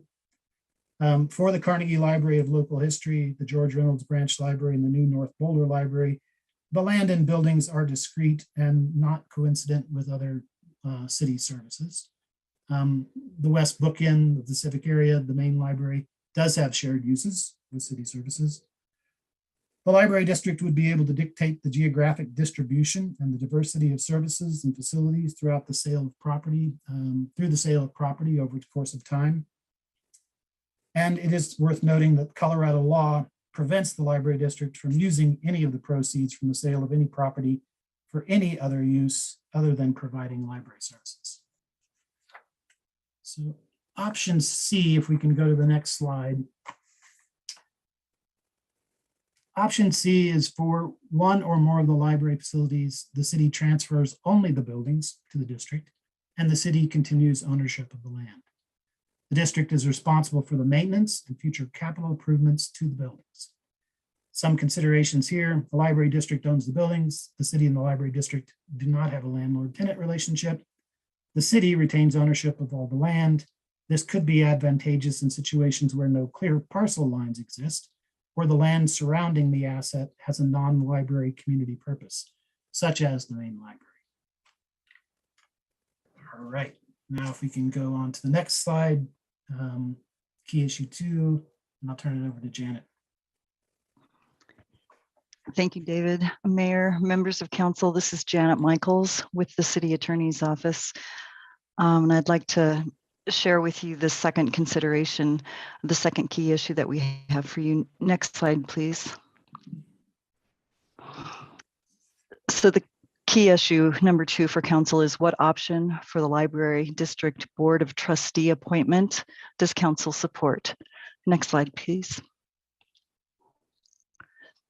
So the initial Board of Trustees is appointed by a committee that's composed of 2 members of each establishing entity: the City of Boulder, 2 members of Boulder City Council, and 2 members of the Boulder County Board of Commissioners. Then those selections are ratified by a 2/3 majority of each legislative body. Following that initial appointment, Colorado library law provides 2 options for the appointment of Library District Board of Trustees as the terms expire, or as people leave after the initial board members are appointed by the establishing entities. Next slide, please. So the first option is that the establishing entities continue the committee of 2 members, the council, 2 members of the commission, to appoint new trustees for board vacancies. Those appointments have to be ratified by a 2/3 majority of each legislative body. The second option is that the establishing entities can delegate to the Board of Trustees authority to recommend new trustees. Those appointments still, though, those recommendations still have to be ratified by 2/3 of Boulder City Council and the Boulder Board of County Commissioners. The one spin on the Colorado library law is that if the legislative bodies fail to take action within 60 days after a recommendation is made, then that recommendation is considered ratification of the appointment. Next slide, please.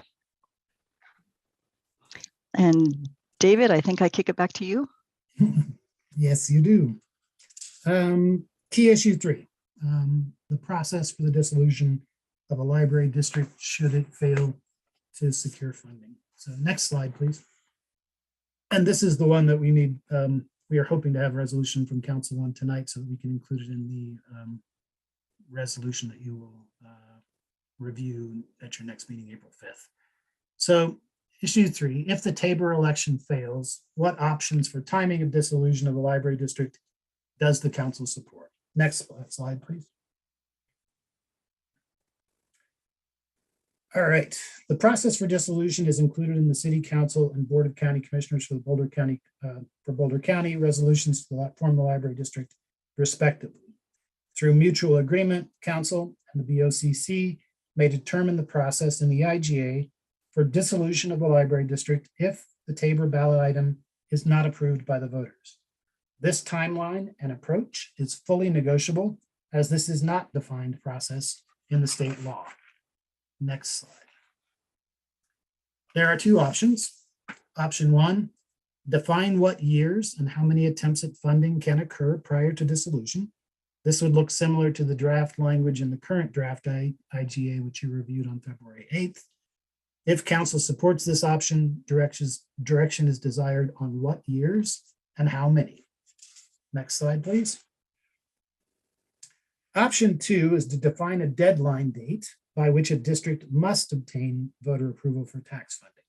This would look something like, and I quote, "The electors of the library district must approve XX mill levy to fund the district by the December 31st, 2025, or the district shall dissolve without further action by establishing entities, and this IGA shall terminate." Staff recommends this option as the language provides a simple yet flexible approach to allow the Board of Trustees to determine how many times and during what years the measure can be put to a vote for approval prior to the established deadline. If council supports this option, direction is desired on what date should be included in the draft IGA. And next slide. I think we're at the point where we are looking for council feedback. We have a number of slides towards the end once you're finished with your discussion about next steps, but the questions we had for council tonight regarding the library facilities: is council interested in transferring ownership or leasing buildings to the library district for the following facilities: Carnegie Library for Local History, the George Reynolds Branch Library, the new North Boulder Branch Library, and the main library?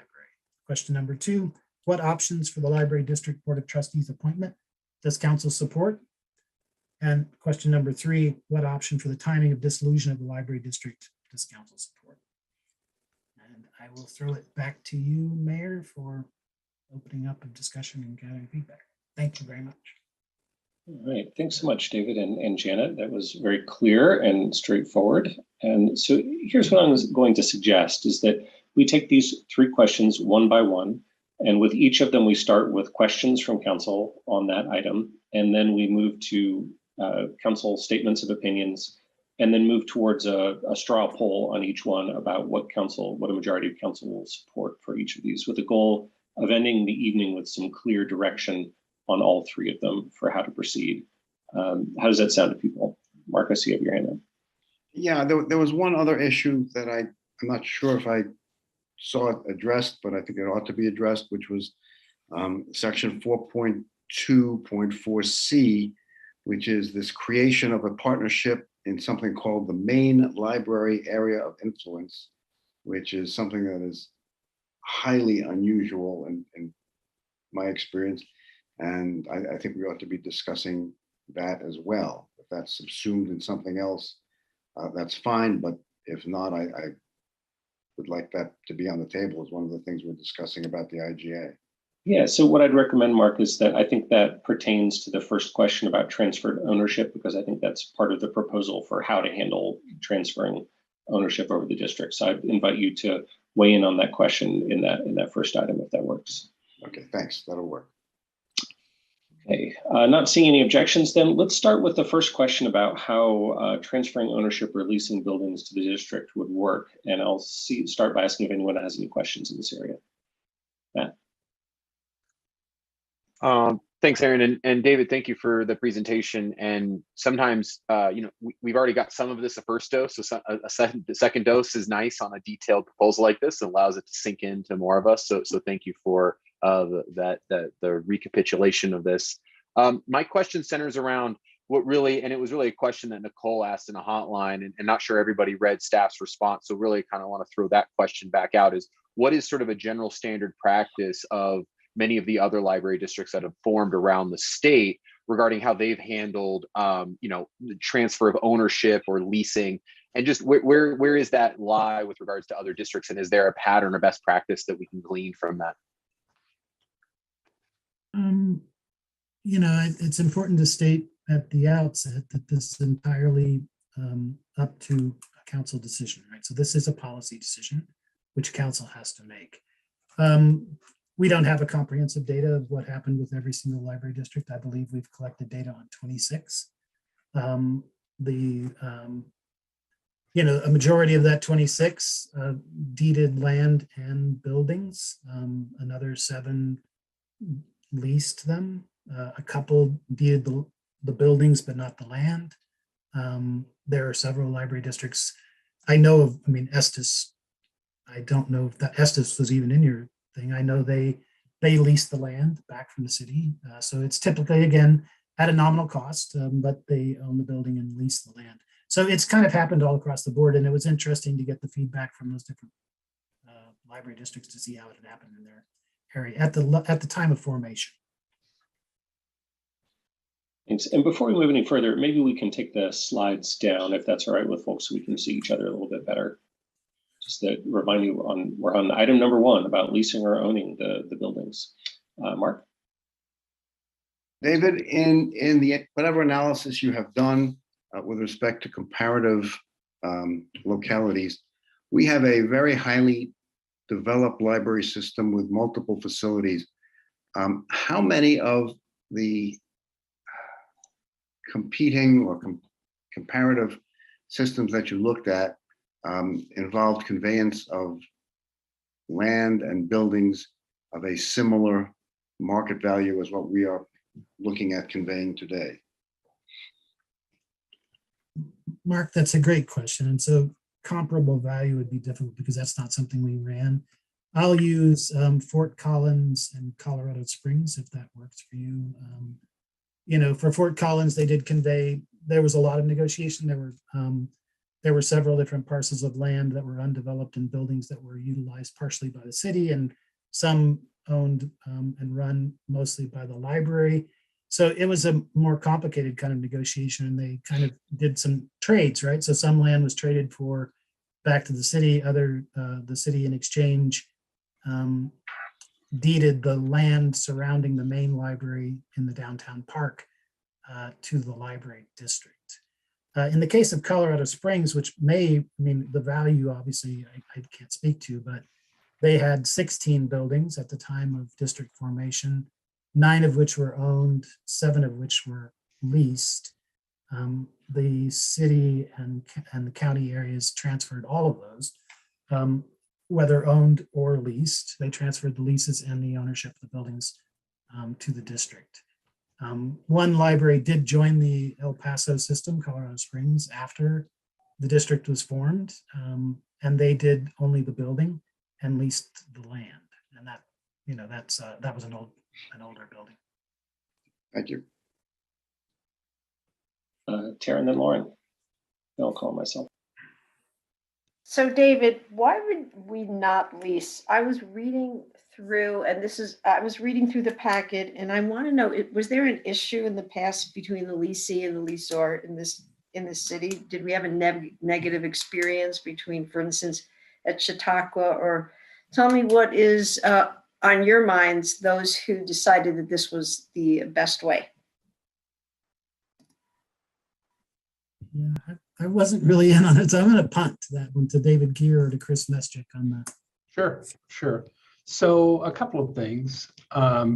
First, we kind of tried to create a set of guiding assumptions about kind of like, for better or worse, this is a little bit like a divorce, but how we were going to approach it.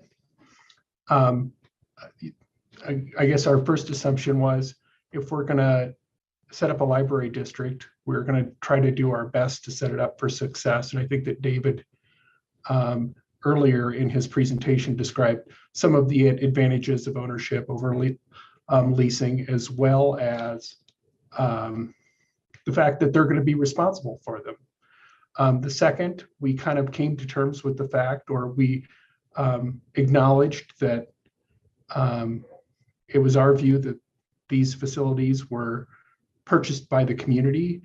And over time, as Boulder has grown, Boulder has been the center of commerce in Boulder County, and a lot of people from outside of our boundaries have pitched in to help pay for a lot of things that we enjoy, just because for such a long time we were kind of the dominant retail center in the region.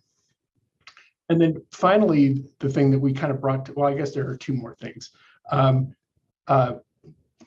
One of our assumptions was that if we are going to separate, we are going to try to do so in a manner where we don't interfere with each other, that we would try to reduce the entanglements that would come with it. And then finally, with respect to the main library, I think that we just drew the conclusion that the entanglements were so tight between the city and a library district in terms of being a part of the municipal campus, that we would have to come up with some kind of arrangement where we would both be able to figure out how to manage and maintain both the municipal campus around it and the library as well.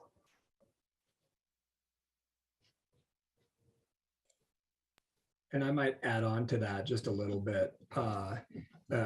I think some of the other questions have come up around examples of other leases that the city has. And some of the leases that we have are with other nonprofit institutions. So think of Chautauqua or the Dairy Center or the building that Bomoka is in. And we, when we looked at those, as David Gear was describing, they're a little bit different than this situation. Those are buildings that then a not-for-profit institution that's providing a service to our community is housed in. Whereas a library district is another governmental entity with a guaranteed revenue stream of property tax. And so we see it a little bit different in the sense of the level of maybe vulnerability or variability of their income. As I think David Gear described, how do we look at setting up, if a district is created, how do you set it up to be as successful as it could be? And those were some of the factors that led us to our recommendation of a transfer versus a lease. Thanks, that's very helpful. And I'll just pop in. I don't know if this is so much of a divorce and more of setting up a child in their own home. I'll just say, where you're trying to help them get off on their feet and be successful. Lauren, Rachel, Nicole, and then Mark, you still have your hand up. So my first question is, as you spoke to different communities sort of about their arrangements with the libraries that were set up, did any of them bring up difficulties that they had faced due to their ownership or lease situation? Sort of what have we heard from other communities about how their different arrangements are working for them? Thank you for that question, Lauren. We didn't inquire, but we did get some unsolicited advice on that. And it mostly has to do, and I don't think this is our situation. It mostly had to do with older buildings, the Carnegie building, which was not ADA compliant.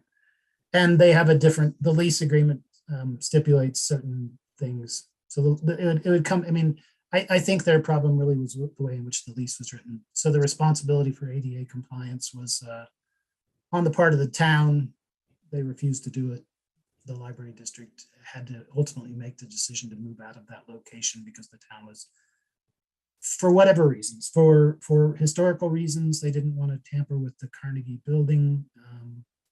They were unwilling to pay for the cost to make that building ADA accessible. So that's the only story that was relayed to me. There are a number of libraries that are in buildings that they own, but they lease the land from the township or the city and have had no issues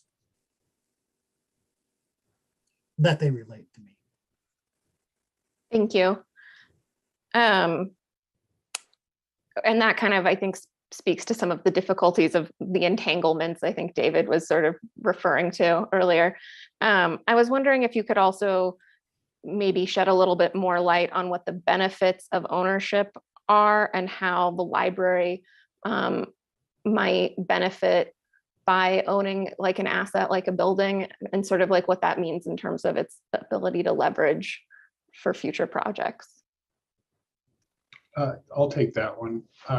Well, so I think primarily they're both possessory interests, so you can do it however you want. One of the limitations in our charter is that our leases are only for 20 years, and at least with the nonprofits that we have lease relationships with, 20 years is not a long time horizon. So there's always a little bit of reticence on their part in terms of like how much time is left on their lease when they're, and their desire to do capital improvements to the building. So you have that kind of limitation in our lease. And I think that probably the advantage of ownership is pretty much what David was talking about earlier. Is if the library district ever wanted to, bond for some type of capital project, that they would be able to pledge their assets as collateral. And by pledging assets as collateral, the typical result is you can get the district would get a better rate on its bonds or its certificates of participation. So those would be the main advantages of ownership over a lease arrangement. Thank you.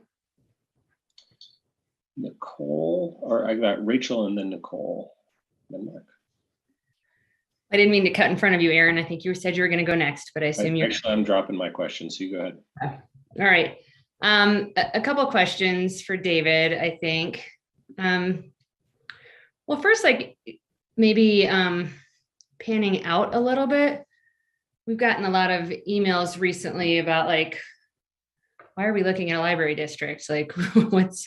What's the benefit? What's in it for City of Boulder? So I was hoping maybe you could just pan out and maybe give a little context of what are benefits of a library district.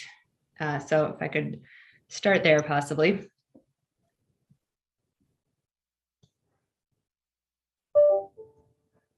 Was that for my internet froze for a second? Was that question for David Farnan or for me? I was hoping for David, but whoever can field it, I think would be great. Just sort of. Which David are you thinking, Rachel? I'm sorry, Farnan. There you go. But any David would be great to hear from. Any and all. Yep. So thank you for the question, Rachel. And do you mean in the context of owning or leasing a building, or do you mean just in general? Sort of the general conversation that we're having? We are. I just want to sort of pan out a little bit and set some context for the discussion that we're having, the continued discussion that we're having, because we're just receiving a lot of input. So I think there's some belief that this is just an asinine thing to consider and to continue to dialogue about. So hoping that you can just the history of where it came from, but we didn't get the background on what are any benefits here. Yeah, I should have anticipated this question. I did not. So the Boulder community, I have notes in my office going back to 1987, right? So there has been a conversation on this topic going well beyond 3 decades, and it continues to come back up. It was on my work plan when I arrived. It was in the 2008 master plan. So, our goal, staff's goal, has been to bring this conversation to fruition into public hearing. And, the library commission, I believe, we presented to the library commission in the course of the master plan every funding option I think you could possibly imagine, right? So we proposed to them a lot of considerations during the course of that 2-year master plan. The library commission settled on at that time that library district funding was the most common form of governance in the state of Colorado. It provided the most fair and equitable and sustainable form of funding for library districts, and hence why it was the most common form of governance for public libraries in the state of Colorado. 4 subsequent library commissions have unanimously agreed. It is possible. Libraries collect a lot of data, and I'm happy to come back and present all kinds of data. And we've presented a lot of data to the Library Commission over the years. You can review it yourself. Most of it is freely available online through lrs.org. You can, put Boulder aside. You can do comparisons between district libraries and municipal libraries and other types of libraries throughout the state and draw your own conclusions. The conclusion that the Library Commission drew, and that I think many of the library champions have drawn, is that it's clear that library districts tend to grow financially with their communities, where there is growth, and either financially or in population, there's corresponding growth in the financial stability of that library district. I think that was probably one of the important factors for their consideration. there are 14 libraries in the state of Colorado that serve communities of over 100,000 or more. 8 of those are library districts. 1 of them is a county library with dedicated funding. 3 of the other 5 are actively having the same conversation that we're having. So Denver, Longmont, and Boulder are having the same conversation about whether or not to form a district. The only other 2, I know for certain, one of them has been in, significant financial straits for a number of years. And the other one went for a district Tabor election in the early 2000s and failed, and they have not been back. So, if you count the ones that are considering it and the one that has failed, it is the process by which 13 of 14 of the larger communities in Colorado at least investigated this topic. I hope that answers your question. Yeah, Rachel. I appreciate it. I just kind of wanted to, I guess, just re-level set why we're here. And can you also confirm, I think my recollection is that if we weren't having, going through this process, that the library champions had collected enough signatures to get on the ballot, like circumventing council. Is that true? Do you know?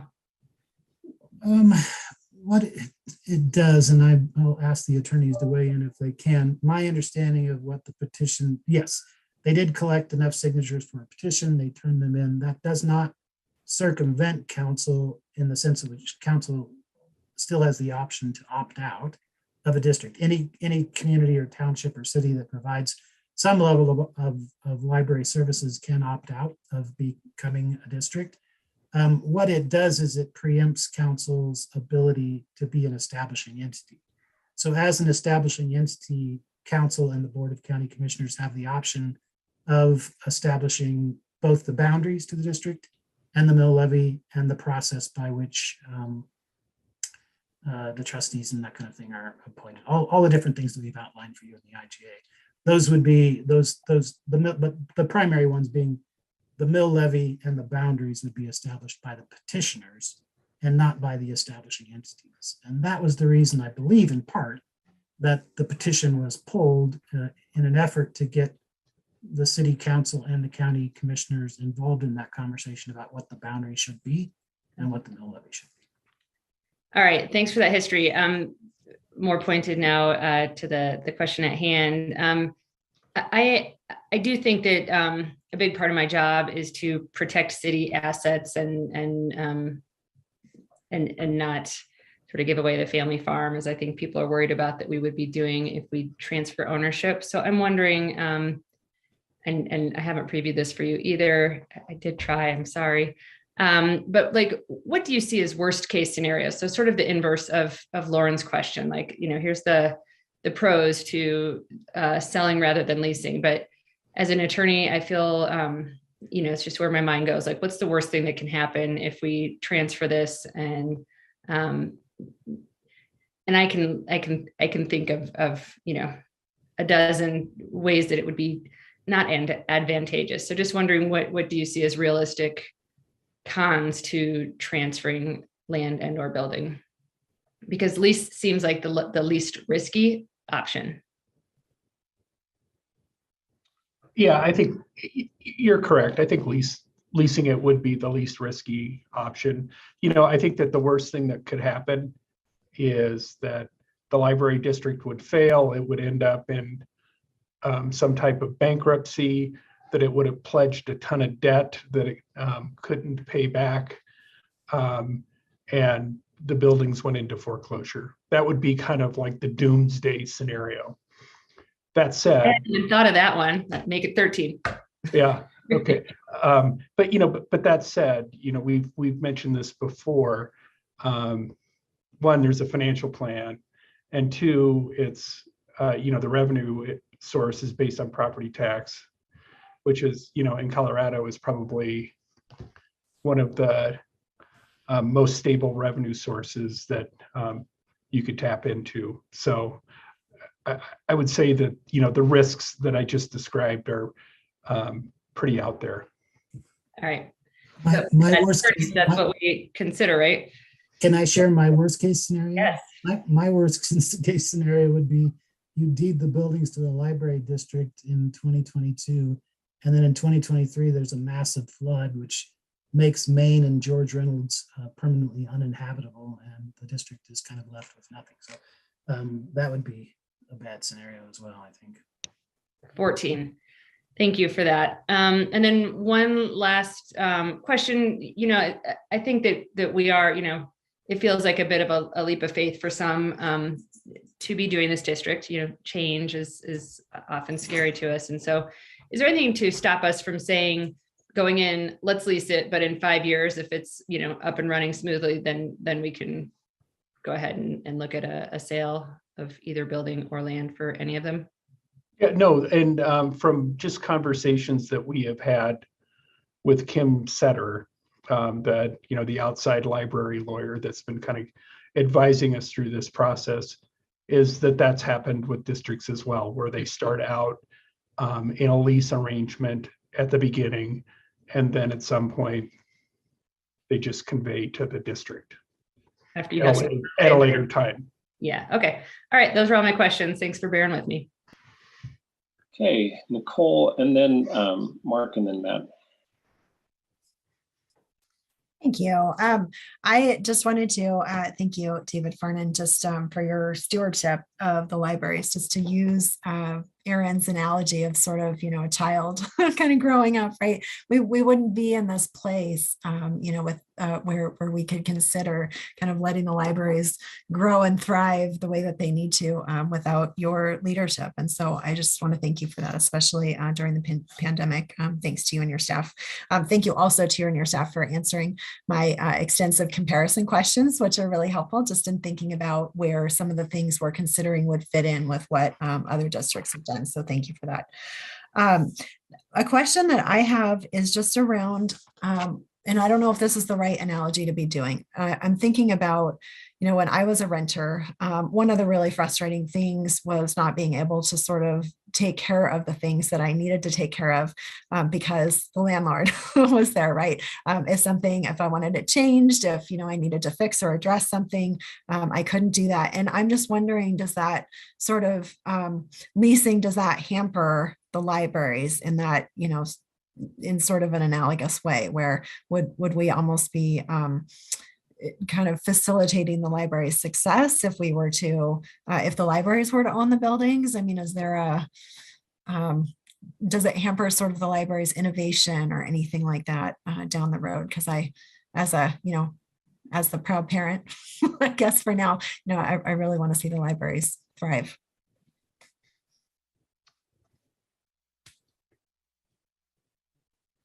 David, did you want to answer that? I don't know. I think it all depends upon how you write the lease, Nicole. In the assumptions that we placed on before this all began is that the library district would be fully responsible for all the maintenance and upkeep and capital expenses related to the building.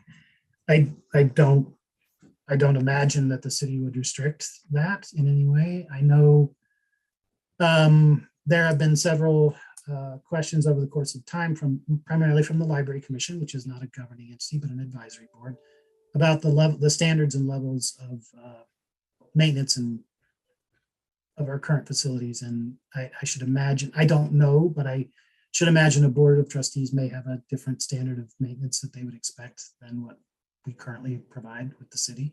And then they just have to figure out if they could pay for it. I mean, I'm assuming that the lease would establish a certain level of maintenance that was required of the district, since the district has the assumption that we're making is that the district would pay for all maintenance issues. If they had disparate standards, hopefully they could work that out through the lease. I don't know. Yeah, and I think that's the primary difference, is that it's truly clear if you own it that you're responsible for it.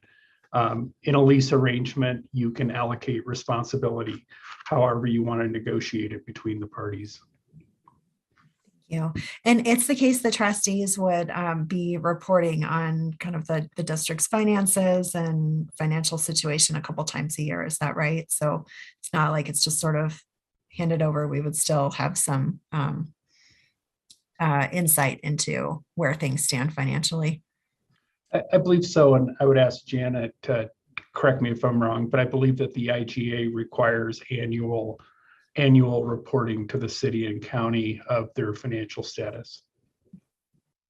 That's correct. That's how we have it drafted. Yeah. Okay, thank you. And I think, Aaron, just to the point about the question that we're considering here, I think what is compelling to me is the question that Lauren mentioned about, and that David mentioned in the presentation around the benefit that the library has, the library district would have having their own buildings and sort of being able to take out loans, finance against that as needed. It just feels like it's giving them more flexibility, and that, I think my main motivation in all of this is how we can ensure the best chance of success for the library district as it kicks off. So I think that's where I'm leaning right now, is more toward following staff's recommendations, or I'm sorry, I don't remember if it was staff or LDAC, their recommendations about how to do that, where the main library building, but not the land, would be given to the district.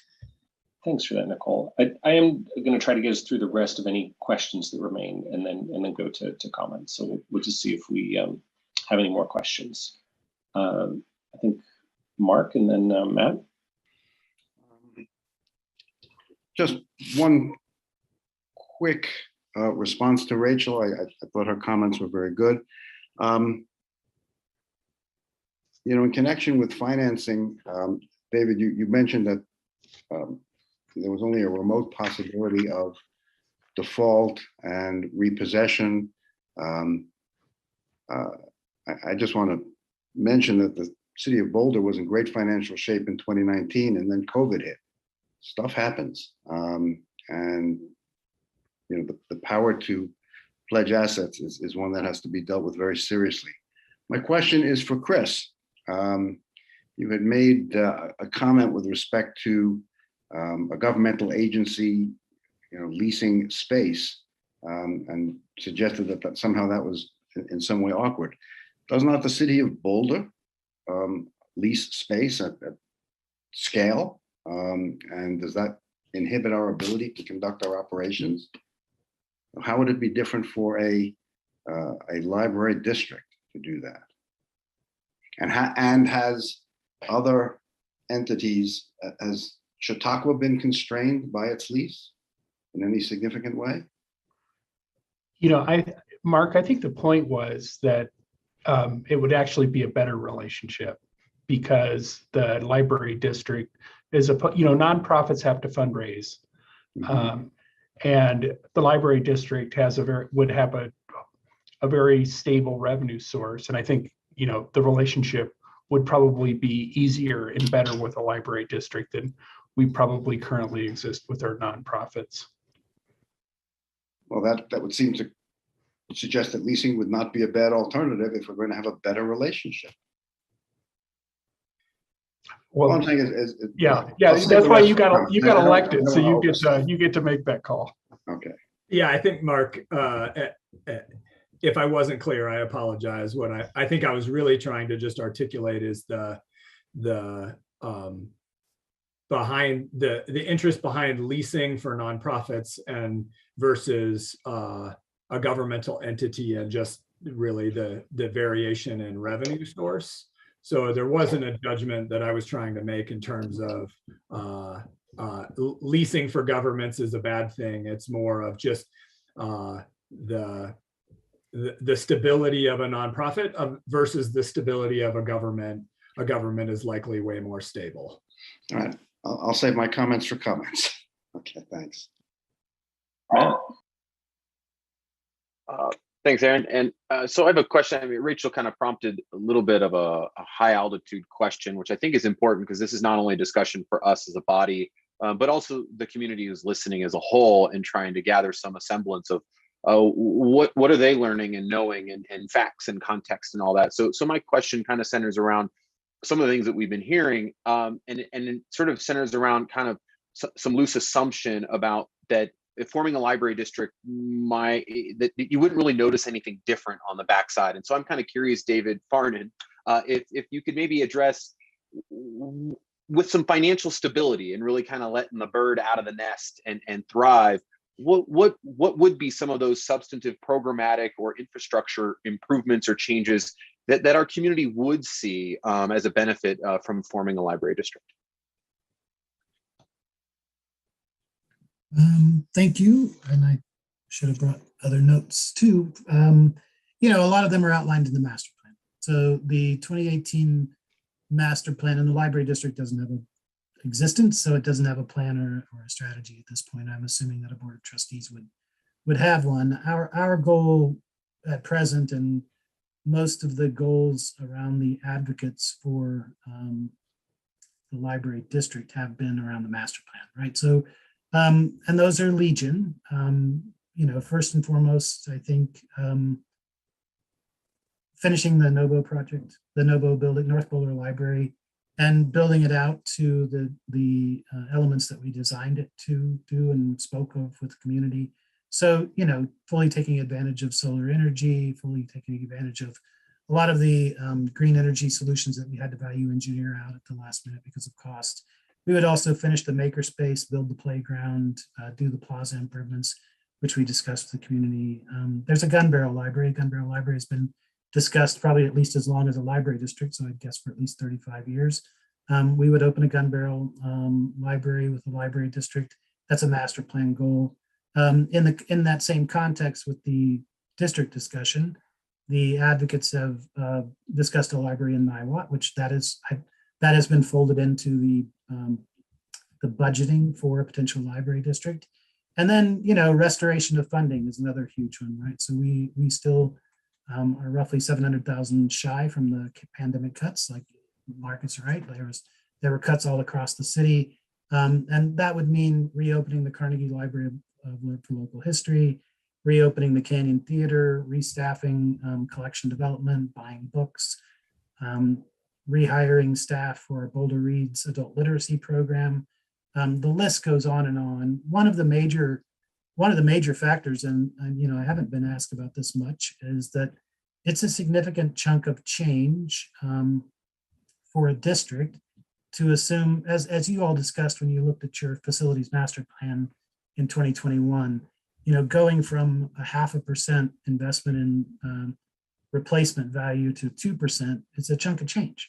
The district's budget that we've worked through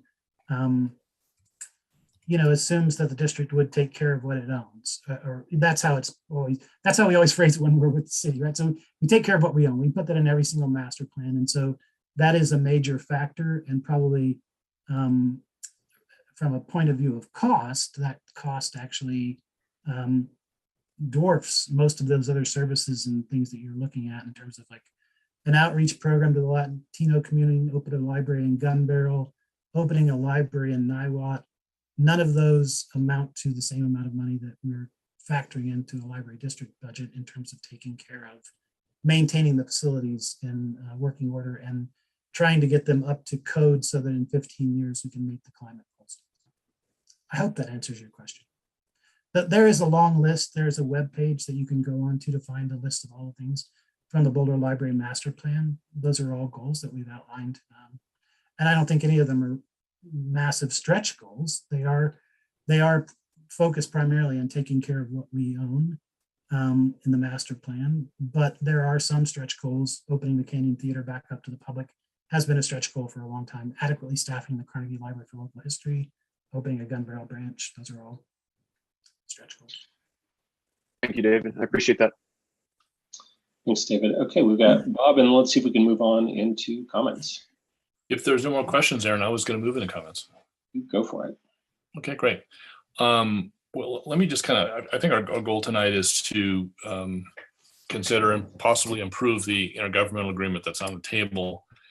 And I want to preface my comments by declaring that I'll be unlikely to support the formation of library district on April 5th, especially given the new large tax that's been proposed that would affect low-income families, fixed-income seniors, and small businesses. But with that said, I do want to make the IGA better.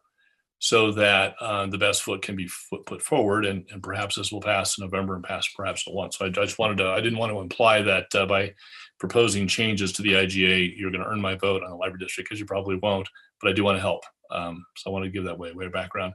I'll focus my comments on just item number 1, because I know we'll come back on item number 2 and 3 in a few minutes. And that's the lease of the building versus conveying a right of conveying the ownership of the building with some sort of complicated right of reversion or clawback right. Having, as a lawyer who's done both of those, I will tell you that a lease is a lot easier than conveying ownership with the clawback right or right of reversion. It gets really, really messy and usually ends up in litigation. The city, as has already been noted, does this all the time. We've leased the building to the dairy for the last 30 plus years. We've leased Bomoka's building to them for more than 30 years. Going back to the 1980s, we leased the Boulder History Museum's building to them. They recently left that, and now we lease it to the Women's Wilderness Organization. And then, of course, probably the best example of this is a lease that dates back to 1898, where we leased space to Chautauqua, buildings and land to Chautauqua, and we continue to that to this day. And those leases get renewed about every 20 or 30 years. As a matter of fact, I served on the board of most of those organizations on the nonprofit side of things opposite the city, and the relationships were always cordial and positive. As a matter of fact, I negotiated the latest renewal of the Chautauqua lease back in 2015 before I joined council, and it was not a difficult lease to negotiate, and the responsibilities of maintenance do fall on the Chautauqua organization. I really didn't follow Chris's distinction between a nonprofit and versus a government entity. As a matter of fact, if anything, a government entity is a better tenant than a nonprofit that's got a scrape for the money. This government entity would have, as has been observed, a pretty steady revenue stream. And just to be perfectly clear, I think when we're talking about lease, we're talking about $1 a year lease. We're not talking about hundreds of thousands or millions of dollars. I think we're talking about $1 a year. So this is really a legal question more than an economic question. Do we want the city to retain the library buildings that the taxpayers have bought over the last many, many decades, with the right of the city to terminate that lease if, for some reason, bad things happen? And I think, Rachel identified correctly that conveying ownership is a lot more risky than a lease. And there is a possibility that if we conveyed ownership, that the library district could go out and borrow money and pledge that asset by way of mortgage. And even a government entity can file bankruptcy. As a matter of fact, there's a special chapter of the bankruptcy code called Chapter 9. I used to do a fair amount of bankruptcy work in Chapter 9, particularly in a prior life. And someone made a comment, well, this entity won't file Chapter 9 because it has a good plan based on property taxes.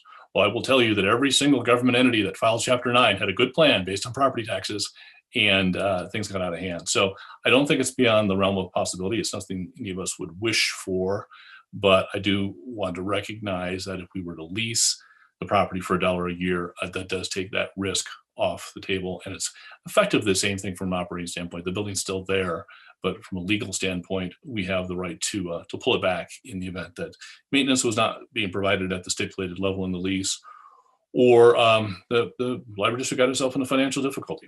And then I want to roll in, I think Mark also raised this kind of zone of influence or area of influence question. And I think we're going to include that, tuck that in under item 1. I would be pretty opposed to giving the library district veto power over what the city or what downtown organizations might want to do in the area. When I saw the area of influence clause, it kind of reminded me of the late 19th century, where the European powers carved up parts of China, zones of influence. There's a Portuguese interest, and there was a French interest, and there's a UK interest. It feels kind of pretty offensive to me. I think, the library district, whether it owns the building or leases it from the city, they're a tenant, and they'll operate their library, and I don't think they get to tell businesses or the city downtown what they can do in the neighborhood. So I would be in favor of a lease, a $1 a year lease, and I would be in favor of eliminating the area of influence clause in the IGA. And I'll stop there because I know we've got 2 other areas to talk about later. Thanks for that, Bob. I went ahead and raised my hand. I'm going to call on myself, if that's right. Well, I'll just start off by saying that I am I'm very likely to support the formation of a library district on April 5th. So that's something that I'm very interested in. But also appreciate, like Bob said, try to make the IGA the best it can. I'll just offer some thoughts on this lease versus own question. I very much want the district to be successful if the voters approve it. And I feel like it could be very successful with either a leased or an owned approach. So I'm going to go with the will of council on this one, but just a thought on either direction. I think first let me add in that a great appreciation for the work that the LDAC committee did. They sat and worked on these issues very, very hard. So their recommendations carry a lot of weight, and they've led us to the draft IGA that we're working with here. And so, which is quite a long document, and very much appreciate them guiding us towards that. And so we're talking about a few key issues, but just want to be clear that I very much appreciate their work, and all of their recommendations matter very much here. So they advised a donation of most of the land and the buildings, and I think that could be successful to get the district off and starting and running. If we take that approach, the one thing I would say is that rather than a right of first refusal for the buildings, I would want to see the right of, I think it was reversion, whatever the term was that was used, where if a currently owned city building were given to the library district, and in some point in the future they decided they no longer needed it for a library purpose, that the city could get that back without spending additional funds. I think that would be kind of the sort of reasonable thing for the city organization to have that option. So if we go that path, I would argue for that. If we go the lease path, I would say the maybe the biggest benefit of the lease path, I mean, there's some simplicities in terms of the it's fairly doable to craft a lease. I do understand that there are folks in the community that have an attachment to sort of the way to our wonderful library system and the way that has been run historically, and that there's some reluctance or concern about donating those assets to another entity.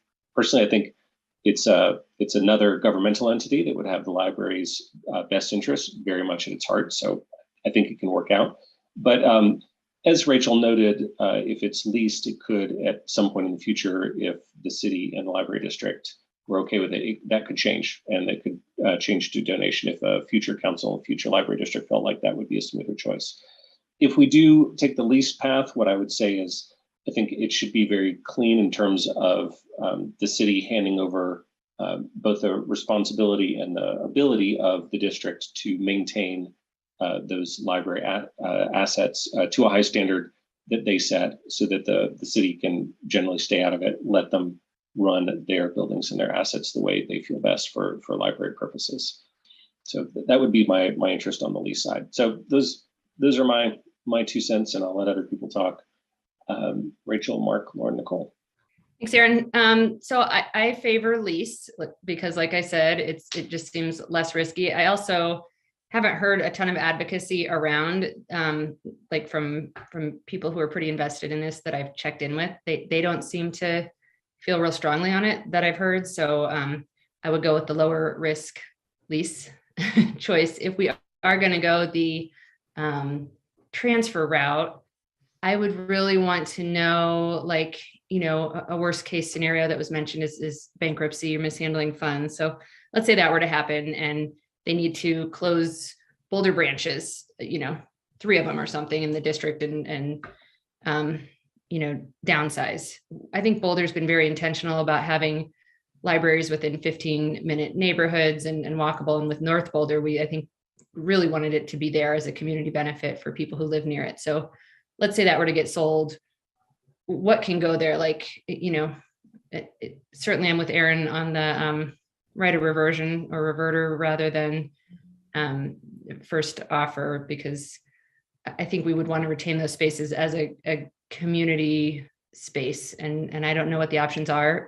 Like, can it get sold to anybody? I don't know what zoning applies. So I'd want that really nailed down if we were to go the transfer route before I'd support that. I think lease is just, it sounds to be less risky. I think that, after we get a community understanding of how the library is working, we can look at it again. And I think it also, as someone who wants this to succeed, I'm likely to support it, and I hope voters do too.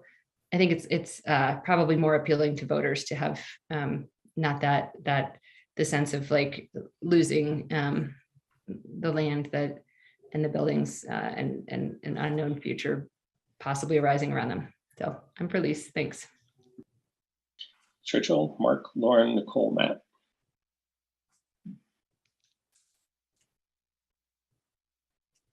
Mark? I'm sorry, I didn't realize I was up next. There you go. I just want to, I also favor leasing for a number of reasons. And I think there's almost a sense of discomfort with leases. As an attorney, I must have done hundreds of commercial leases.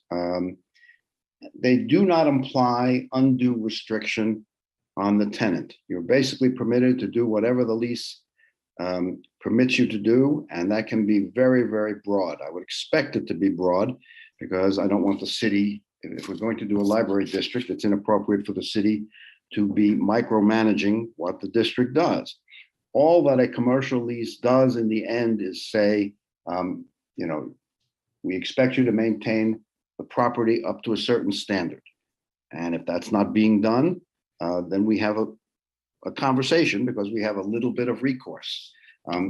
You don't have to have a great many requirements in the lease to do this or do that. It can be an annual report to the landlord as to what's going on. I mean, it's not necessarily a burdensome transaction, but it does provide a little bit of extra protection for the city.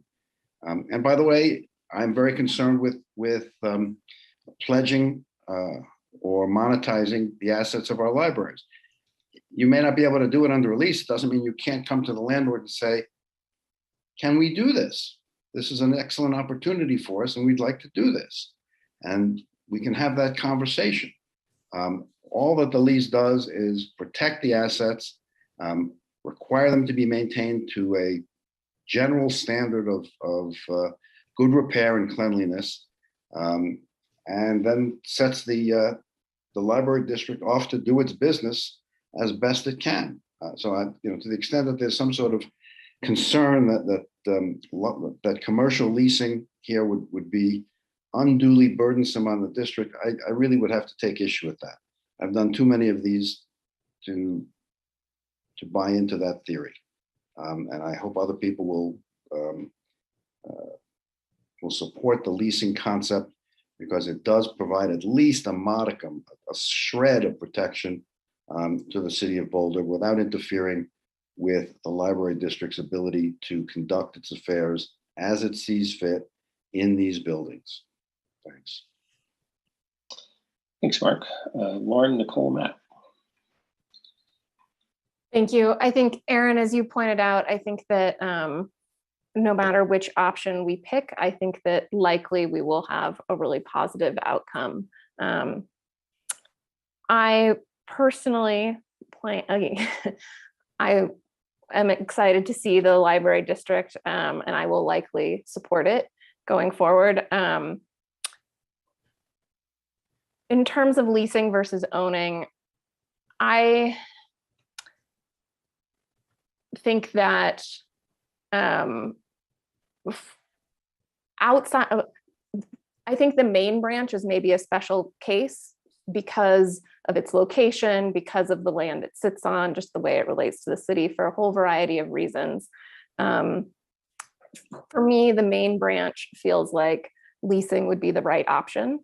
And then for the other locations, I would support ownership.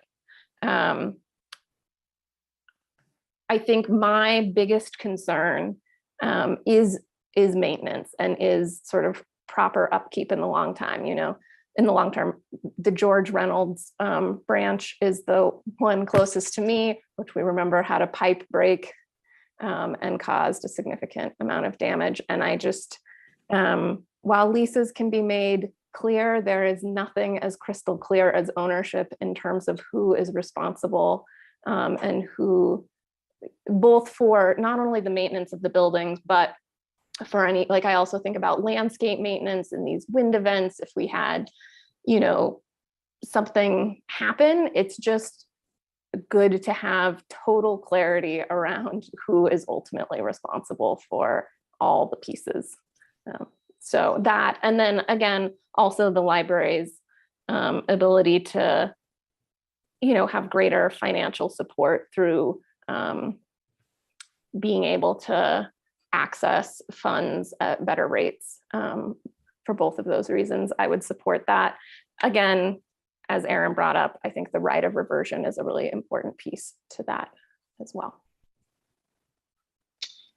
Thanks, Lauren. Nicole and Matt. Thank you. I just wanted to lift up a point that Chris mentioned earlier that I think went a little bit unnoticed, just about the fact that the libraries have been supported by the general fund, which has been supported by sales tax, which does not just come from Boulder residents, but really is more broad than our city. So a lot of the sales tax money that we get as a city comes from people who aren't in Boulder. And so, for me, I just kind of think about that, when I think about who sort of owns the buildings or, who's paid into it, it really is a broader regional thing.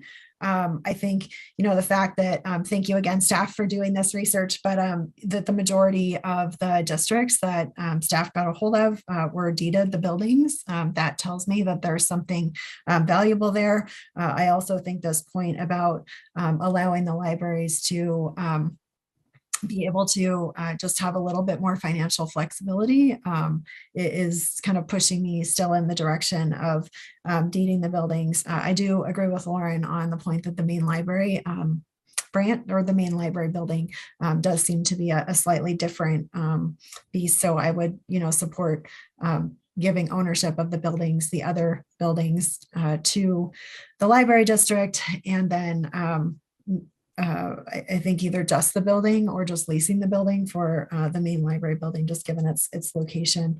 And I want to say it seems like most people are focusing more on the lease. And so I just want to echo Lauren's point there that I really want to make sure the library district is getting responsibility for the building maintenance, and that's not coming to the city, but that is something that the library district has the I'm going to say ownership in quotes, but just sort of in the things that they are meant to do, that would be very clear in the lease.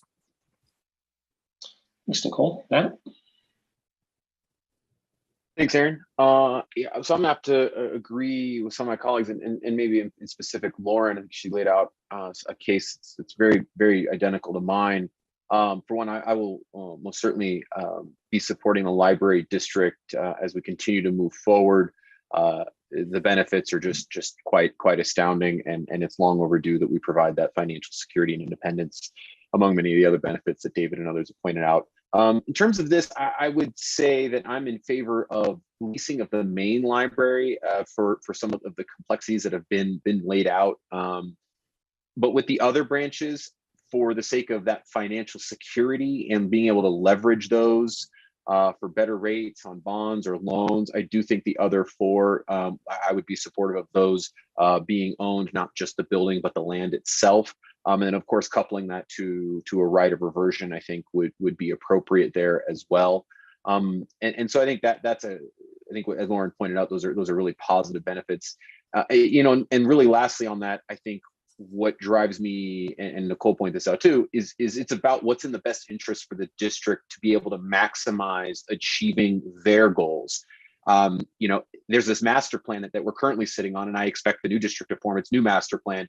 And there's nothing more frustrating than having a master plan and then have one hand tied behind your back and being able to achieve it, or not being able to be as visionary or as transformative in a master planning process as you might want to, because you don't have the financial means to do that. And so I want to unencumber a library district so that they can really be adaptive to what we need in a library for our community now and for decades to come.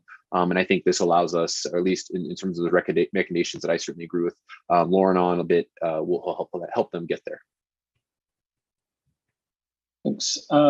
Maybe I can call on Terry, who hasn't spoken yet, and then Bob, you can go. So much has been said. I don't need to say more. I'm just gonna, after listening to everybody, I'm leaning towards Rachel, what Rachel said. So I'm gonna agree with Rachel. Thanks. Bob? I just want to make two small technical points. One, there was some discussion about maybe leasing the main branch, which would be great, and then possibly conveying ownership on some of the neighborhood branches. I think that at least one, maybe two of the neighborhood branches are actually leased to themselves. We have a commercial landlord, and so we wouldn't be able to convey ownership on those. The best we could do would be to sublet those properties to the library district. So I just want to make that observation. And David Gear could certainly walk us through what's owned and what's leased by us. And all the best we could do is be sublease. The second, I want to make an observation. Somebody talked about a 20-year lease, or I think David Gear did. There is a provision in the Boulder Revised Statute. This was actually adopted by the voters a few years ago that allows a supermajority of council to grant a 30-year lease, and that's to allow tenants to make substantial investments in their properties if they like to, because 20 years sometimes is a little bit too short. So I just want to flag that for us if we do go down the path of leasing some or all these buildings. I do want to recognize the fact that when we get to that vote by a supermajority vote, we can make the 30-year lease. There's a couple of other conditions requirement, but that's a thing that can be done. Okay, I'll try to bring us to close here in a minute. Tara, did you have something else you wanted to add? Your hand is up. Oh, it's up. Okay. You know what? No, I'm good. All right. Well, that was not a unanimous opinion. I counted, said, I think 4 people interested in leasing. I heard 3 folks of a combination of leasing and owning. And then I said, well, I think it could all work out. But I was intrigued by Lauren offered, what she offered was a bit of a middle way here, which is leasing the main library branch, which is, of course, the flagship branch that started the library. And I think that the community has the greatest amount of attachment to, in terms of a sentimental attachment and concern over its future, while donating the other library branches. That's a proposal that I can get behind. And we don't have Junie here tonight, so we don't have all 9 of us. So I'm not sure exactly what she's thinking. But I wonder if that is something of a mix between the leasing and the donating. Is that a proposal that a majority of council could get behind? Bob? We could have David Gear walk us through which of the branches are actually not even owned by the city, because I think at least 1 or 2 of them are actually leased by the city, so we wouldn't be able to donate them anyway. Right. There's the North Boulder branch library, not the one that's going to be constructed, but the storefront one in North Boulder, and then the one that's in the Meadows Shopping Center, the Meadows branch. So those 2 are, we lease those spaces. And I think that the idea behind those is that we would simply either sublet to the district, or we would try to assign the leases, if that were a possibility, to the district. Right. So we're talking about George Reynolds, the Carnegie branch and the North Boulder branch. And I'll just, while I've got the floor, I'll just make the comment that the North Boulder branch doesn't exist yet. So to me, that seems like the easiest one to donate with the formation of the district, because it would get created about the time the district was formed, if the district is successful in terms of being passed. So that one seems easier to me. But so I just offer, if people want to say, okay, that seems pretty good, or if people want to say, it really has to be a different way, maybe quick comments. Rachel. Well, it's I think that was a staff proposal, right? So it's not something I hadn't thought of if I'm conceptualizing what we're talking about. I believe the staff proposal was to donate the building, but not the land for the main library. Do I have that correct, David? Well, more or less. I think that we're kind of agnostic. I think that what the staff has been interested in downtown is a flexible relationship that allows us both to coexist in a very small area. So whether that would be done with a condominium form of ownership, whether it's done with a lease, I think that we're agnostic as to which tool you would use. We use both of them in other property contexts. Thanks for that. So either could work. I think the LDAC recommended donating the building and leasing the land. Got it. So, I mean, whatever the majority will is, obviously it is what it is. I think it's it's a riskier thing. I think that especially with the small branches like Reynolds, like that's probably an easier one to let go of and potentially. So you muted yourself. Anyways, my concern is just that library branches could be closed in the city of Boulder, and it seems like a possibility that I'm not sure why open that door. So that said, it doesn't seem like the biggest aspect to spin over, given that we have two more. So I wonder if maybe we could come back to this if it's going to be sort of a 4-4 split at this point and see how the other things turn out and if we learn anything in those discussions. Okay. And I guess the other thing, and anyone can virtually kick me under the table if they would like, but we don't have to decide this tonight. We put together the IGA with the notion of like, we're trying to kind of get some consensus about where the council sees the city going as we would move into a negotiation with the library district if it's formed and a board is appointed. So there is still time to continue to talk about this. I'll gavel that and say sold. We've gotten a lot of opinions and thoughts, and we could come back to this to refine it. And it would be good to hear Jeannie's thought on it too. Mark, Mark and then Matt? I just want to be supportive of what Rachel said. I still think leasing is the better way to go. And I'm particularly concerned with the right to mortgage or monetize a brand new North Boulder library in which we have invested a great deal of city funds. I'm happy to have that under the control of the library district, but not happy to give them the right to then take that new building and pledge it towards a bond, towards a certificate of participation, or any other financing device. That has been constructed with city funds. And again, I have no problem with it being run by the library district for as long as they are in operation, but I do have a problem with them potentially monetizing it and putting it in jeopardy of not remaining under control of either the city or the library district. As I said before, things have a way of changing. Our finances were great in 2019, and then COVID hit. And another occurrence like that, if you have bonded that facility, you may find that being able to carry the debt service on those bonds becomes extremely difficult. What then? But point taken for sure. All right, let's go to Matt, and then maybe we can finish up here. So I just since we kind of got kind of a shot across the bow earlier from staff about not being really clear about what advice we're giving staff. It's not the whole spectrum at this point because we're kind of 4-4. It's either a full lease for everything or the hybrid model that Lauren recommended. I just want to make sure that it's those two tracks that we're sending off to staff, or is it just now, is everything still on the table and we'll come back to it and we kind of just spun our wheels for a little bit? I kind of want to make sure we're heading in a focused, narrowing our scope a little bit for our next conversation.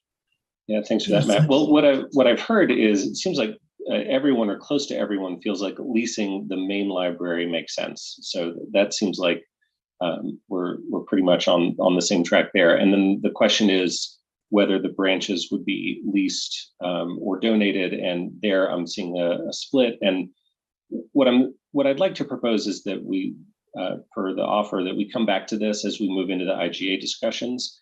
And also we could maybe think about ways to be creative. If, for example, there are ways to donate, but with a covenant on it that requires it to stay a Boulder Library branch for some number of years so that we have some certainty about services being provided in existing locations, for long enough to assure the community, but still sometime in the future give flexibility about for doing other things. So I'm not saying that's what we do. I'm just saying maybe we can sharpen our pencils as we come back to this and think about creative ways to address some of the concerns that have been raised. Aaron, can I colloquy with you for 1 second? Sure.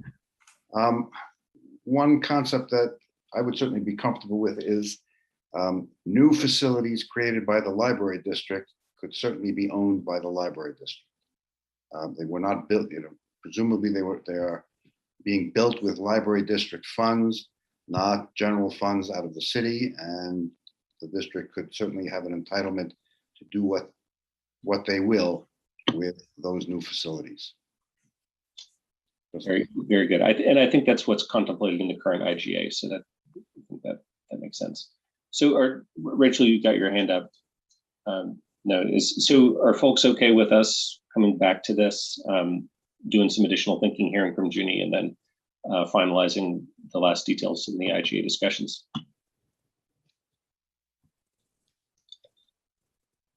I'm not seeing any thumbs down, although I'm seeing some people look dubious. All right. Okay. Well, let's go there. I thank you for the direction. I think we do have some direction here that we've taken Maine out of the equation in terms of an ownership. It is. I think there was at least a majority in terms of leasing of Maine and the land, and then the branches are still somewhat a little in the wind.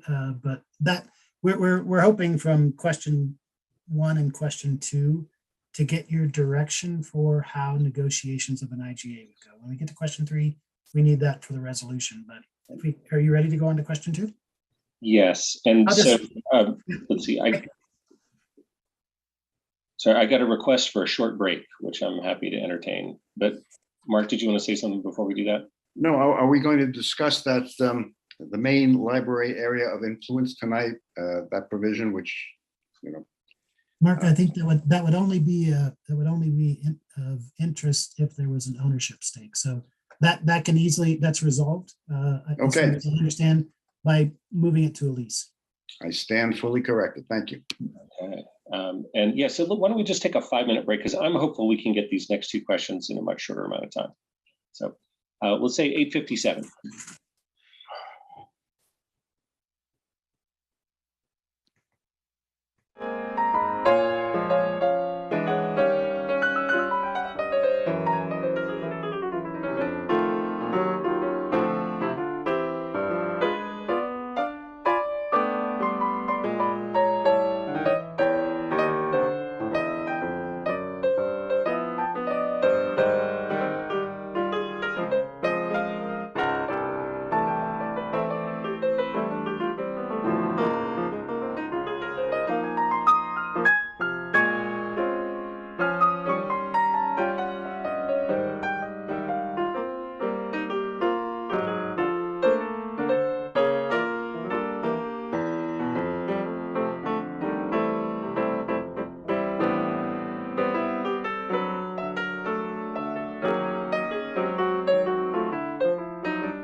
a short break. I can just see everybody grumbling. Like, I remember when Heather gave us a 15-minute break. But it was a good suggestion. Take a few minutes.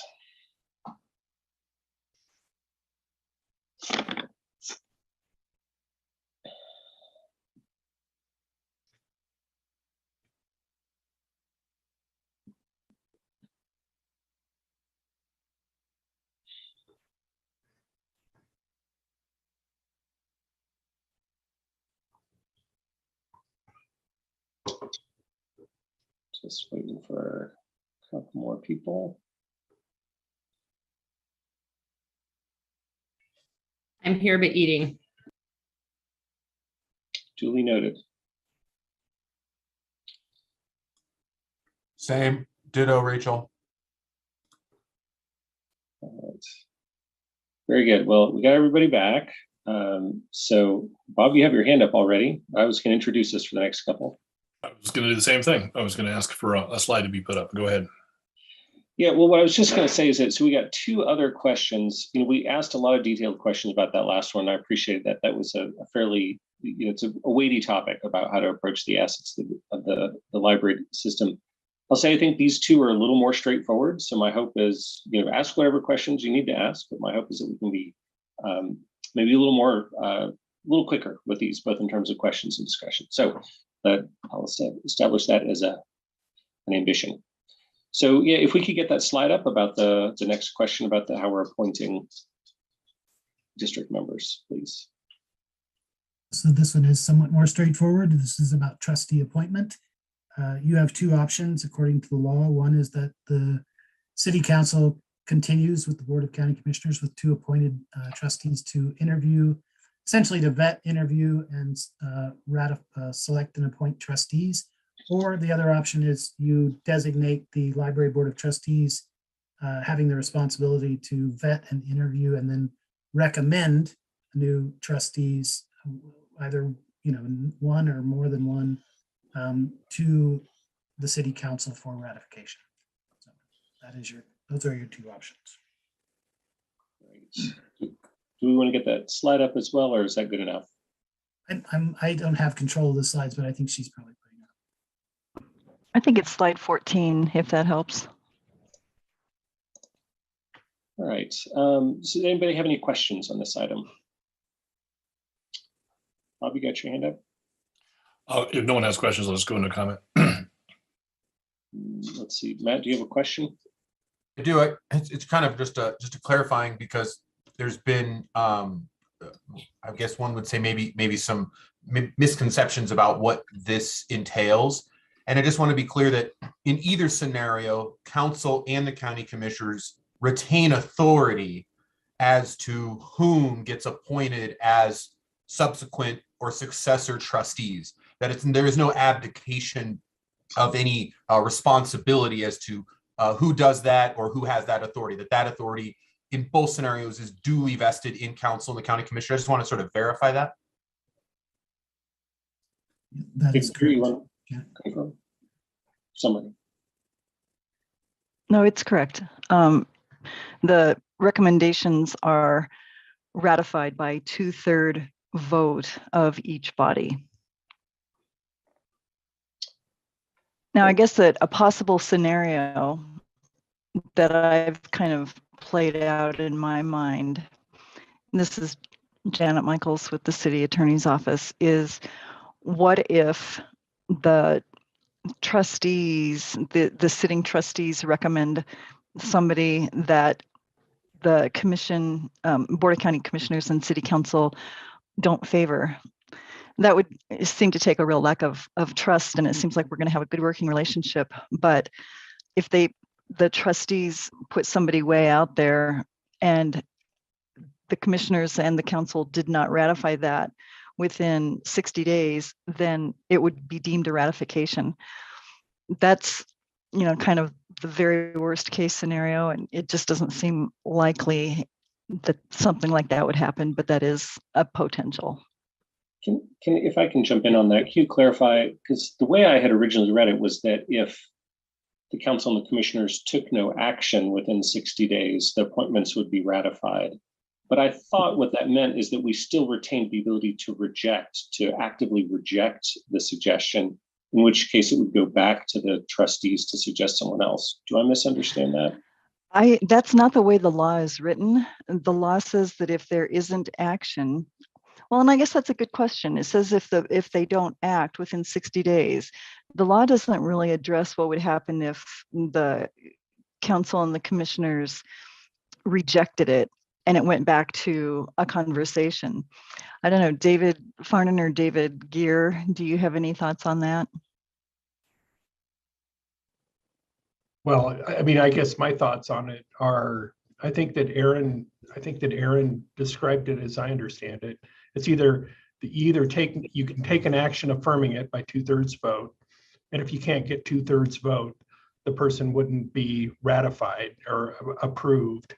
Or, if you took no action, then they would be deemed approved after the 60-day time period. But I think that in terms of conversations that we've had with Kim Setter, he has expressed his belief that the legislative bodies have a lot of control in this process, should they want to exercise it.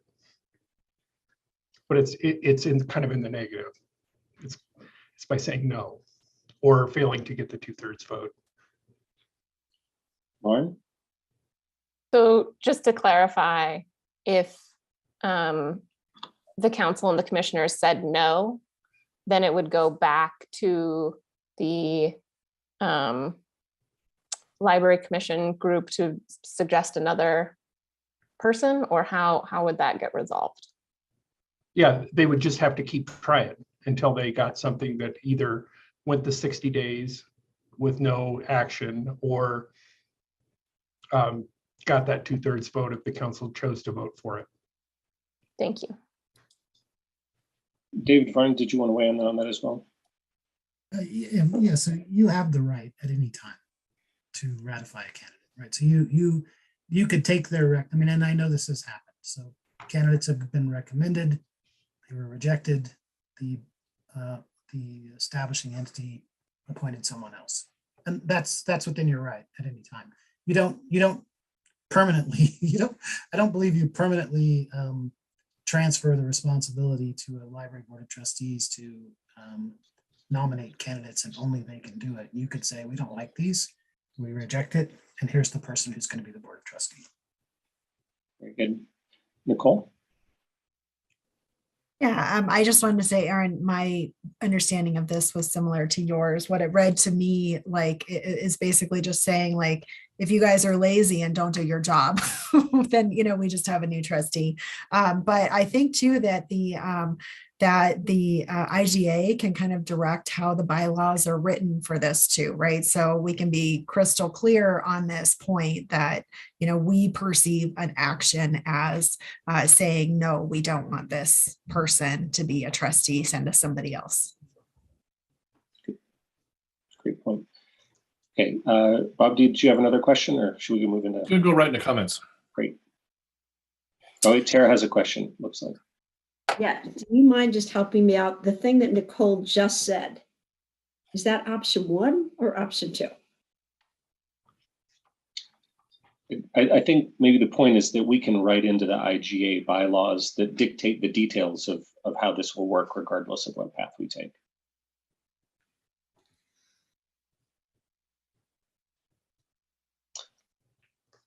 Good enough, Tara?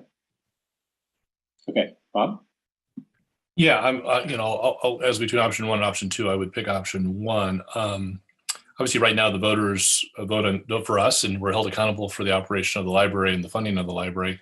That's the ultimate accountability. Unfortunately, if we form a library district, we're going to lose that because, as I understand state law, there's not allowed a voting for the library trustees. And so the question is, how can council, which is ultimately accountable to the voters, retain the greatest degree of accountability of our trustees? And it seems to me that option 1 is incrementally better. Option 1 is we pick the trustees, as we're about to do if this district is formed, and we continue to pick those and vote on them by a 2/3 vote. much as we do already with all of our boards and commissions. We just did that last week.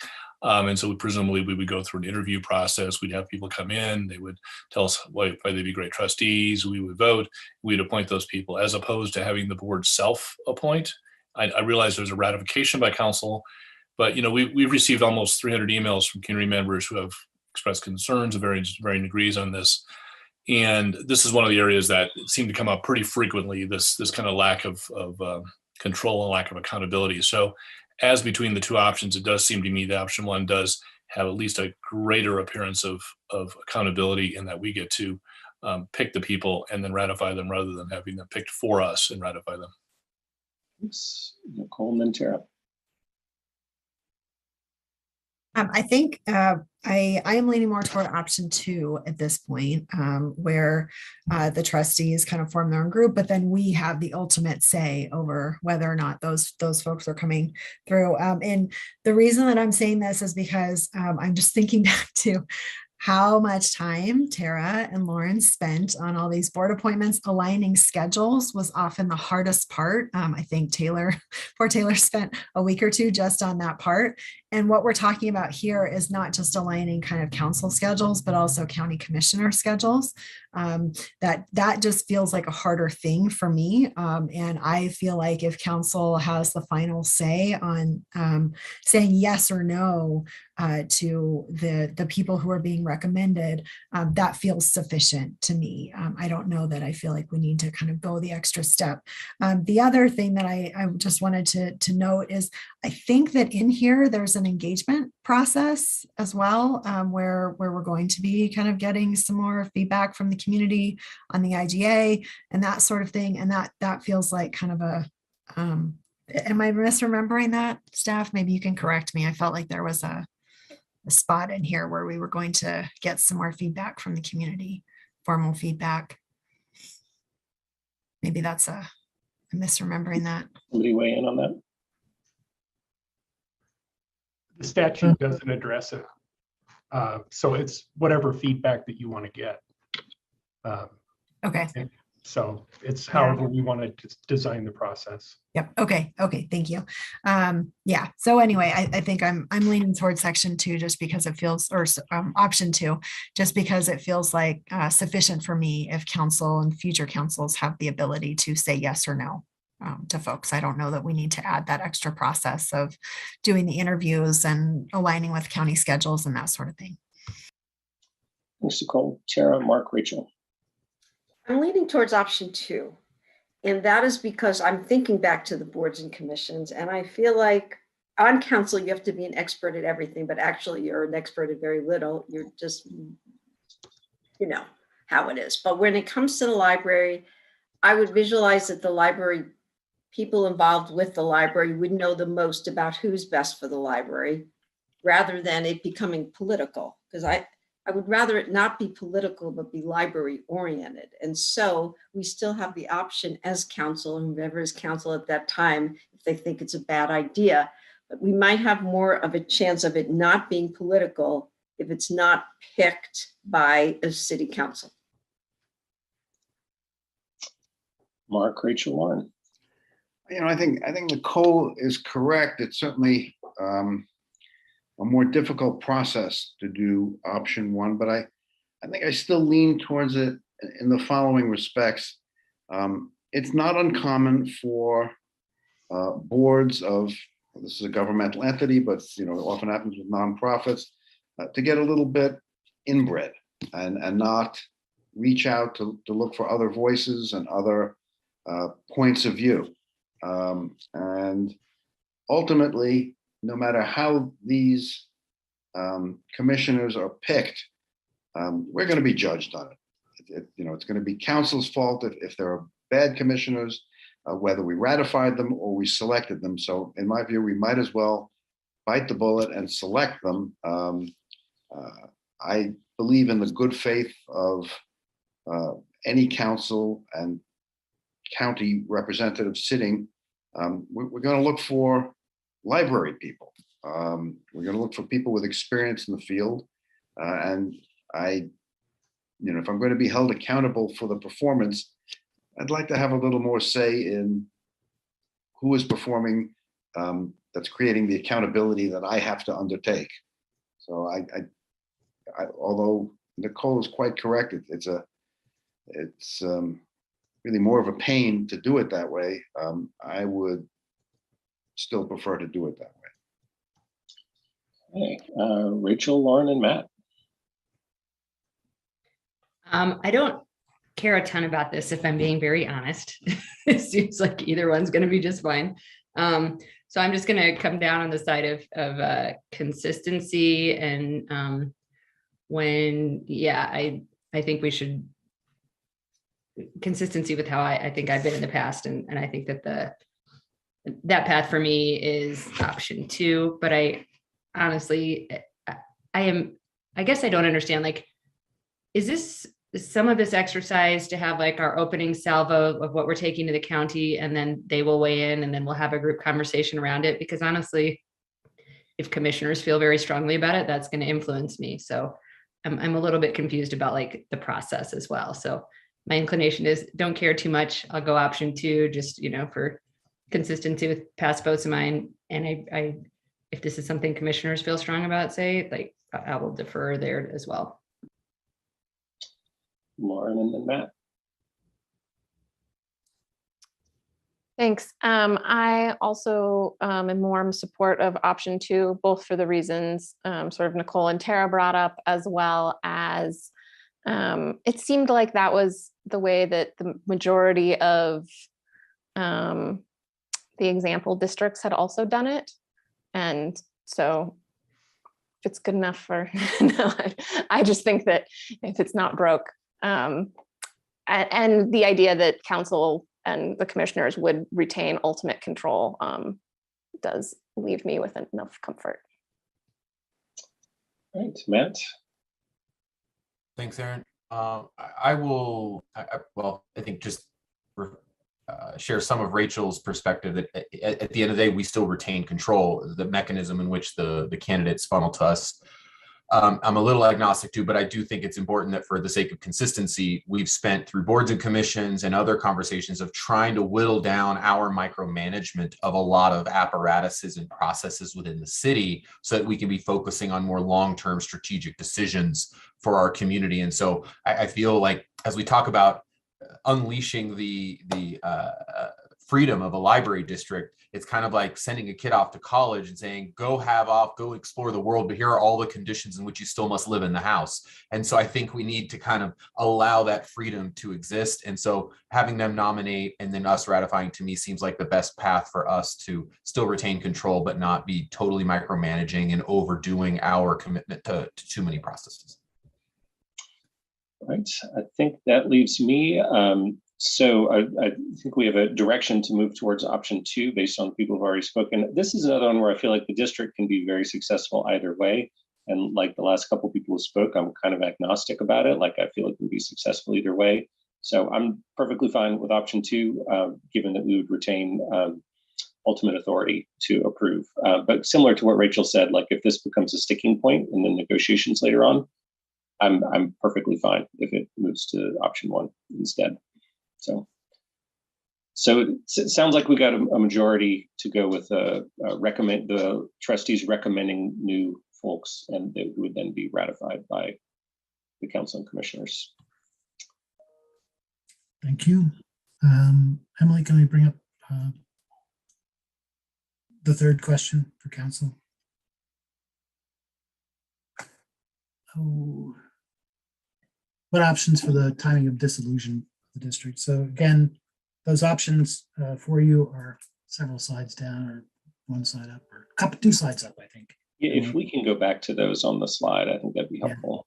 2 slides up, Emily. I think we have option 1 and option 2. Yeah. So option 1 is much like what you saw in the draft IGA that you read in February. Define precisely what years and how many attempts. If you do support that option, we would like to know what years and how many. And then option 2 is the next slide, please. Define a deadline date by which the district must obtain voter approval for funding. This would look something like the electors of the library district approve XX mill levy to fund the district by X date. or shall dissolve without further action by establishing entities and shall terminate. So those are your two options. So if I can start with a question here. So the first one is give a number of years and a number of times an election can be attempted. And the second one is just a deadline and leaves it up to the district trustees to determine how many times they go to the ballot. That's correct.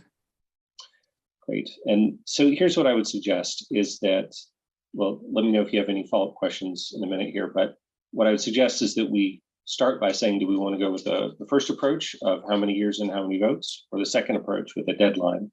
Once we have direction on that, we can delve into the either the number of years and number of attempts or the deadline date, depending on which option we selected. Does that work for folks? Just a process question, Aaron. I think there's an option 3, or maybe it's an option 2B, which is, I mean, we're talking about how to measure the bites of the apple, but what if some of us only wanted one bite of the apple? Would we pick option 2 with December 31, 2022? I believe so, yes. Okay, thank you.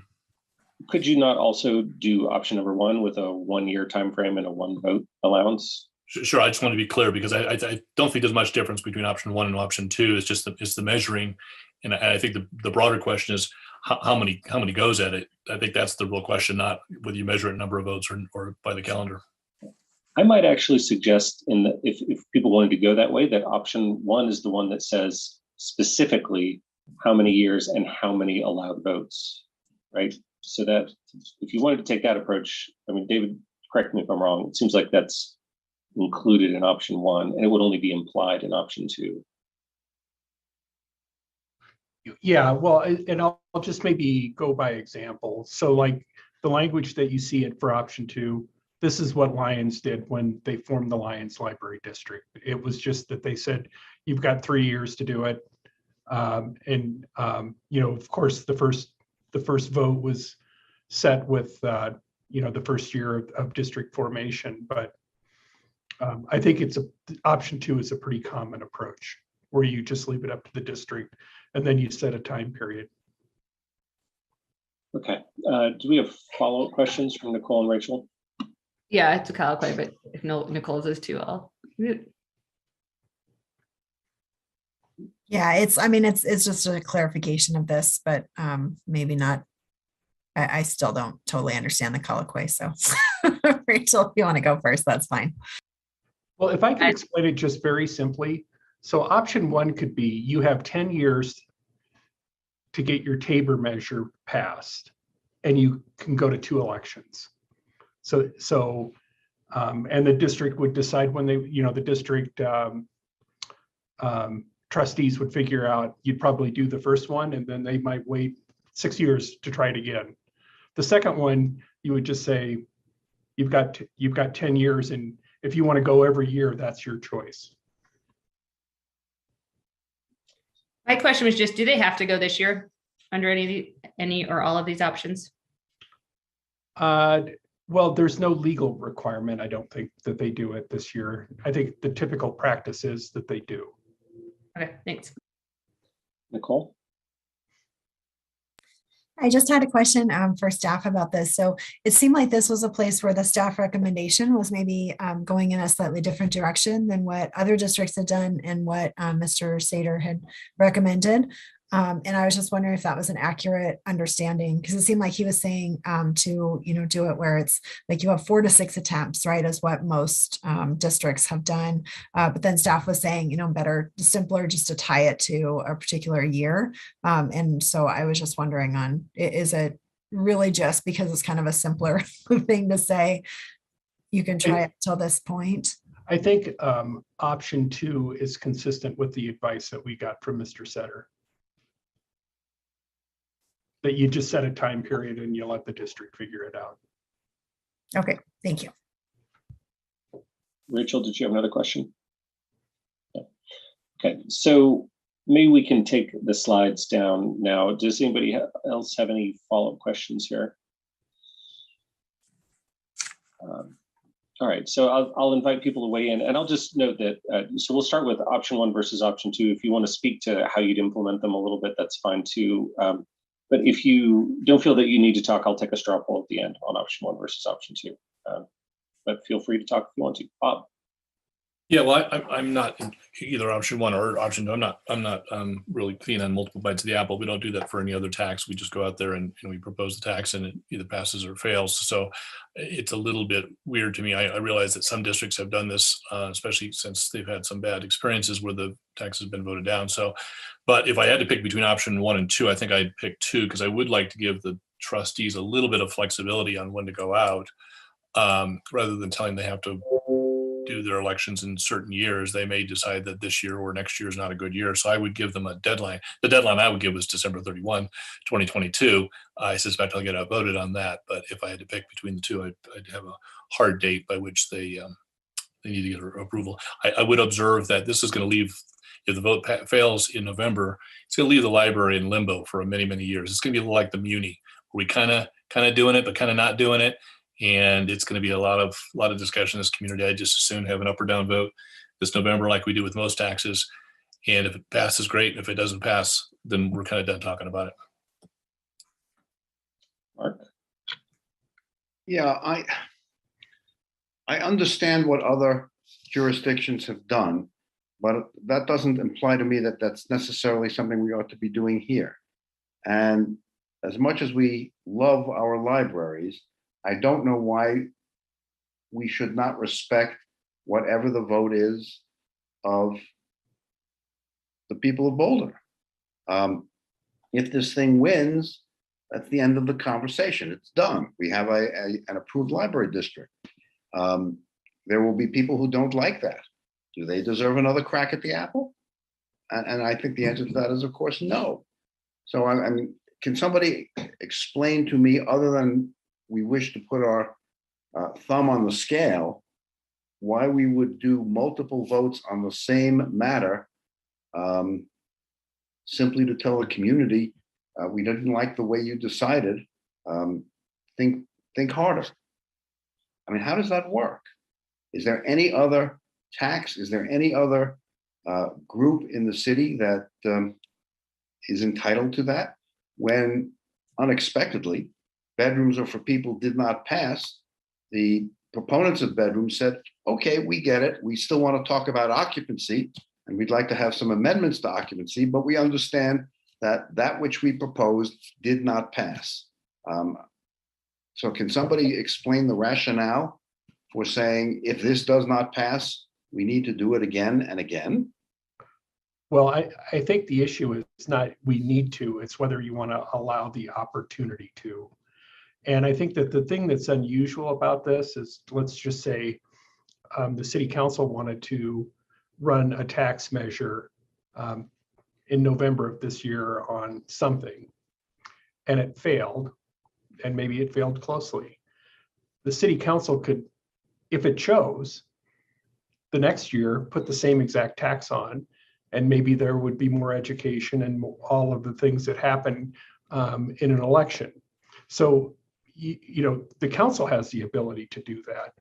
Now, the thing that's unusual about this situation is if the library district fails the first time, and you set that date as a hard date, which it's a policy call, I'm not advocating, they don't get to ask again. We have to go through this whole process all over. So, you know, and like I said, I'm not advocating one way or the other, but that's just the outcome. Let me ask a question. Could this be done on a conditional basis? So that if it fails by 5 points or less, we do it again.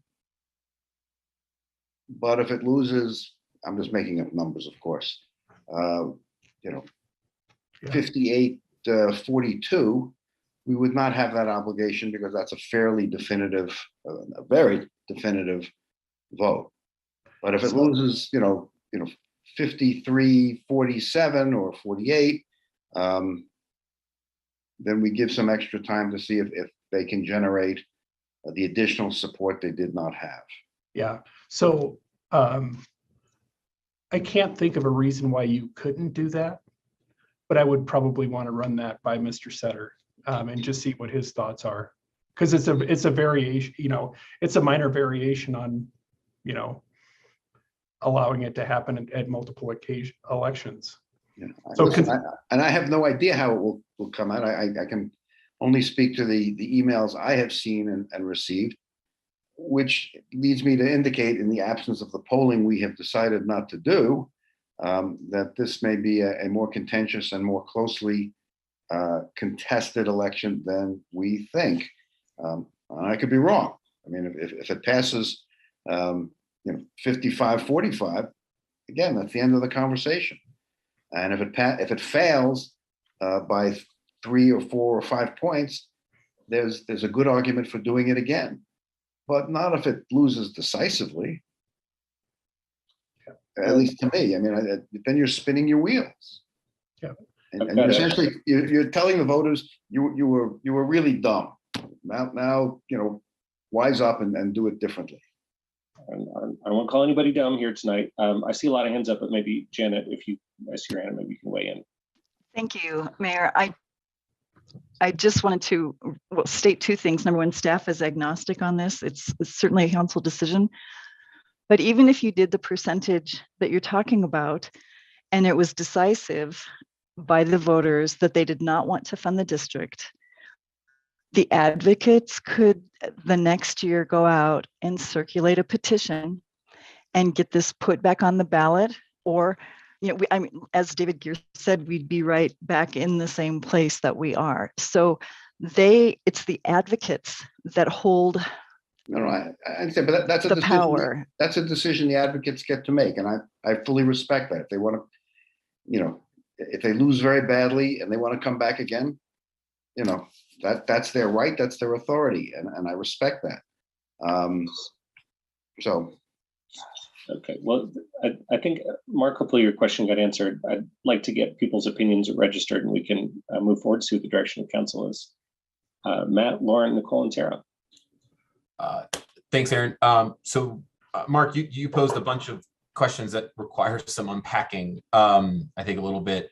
For one, with regards to sort of answering the bites at the apple, the inherent question really has 2 questions embedded in it.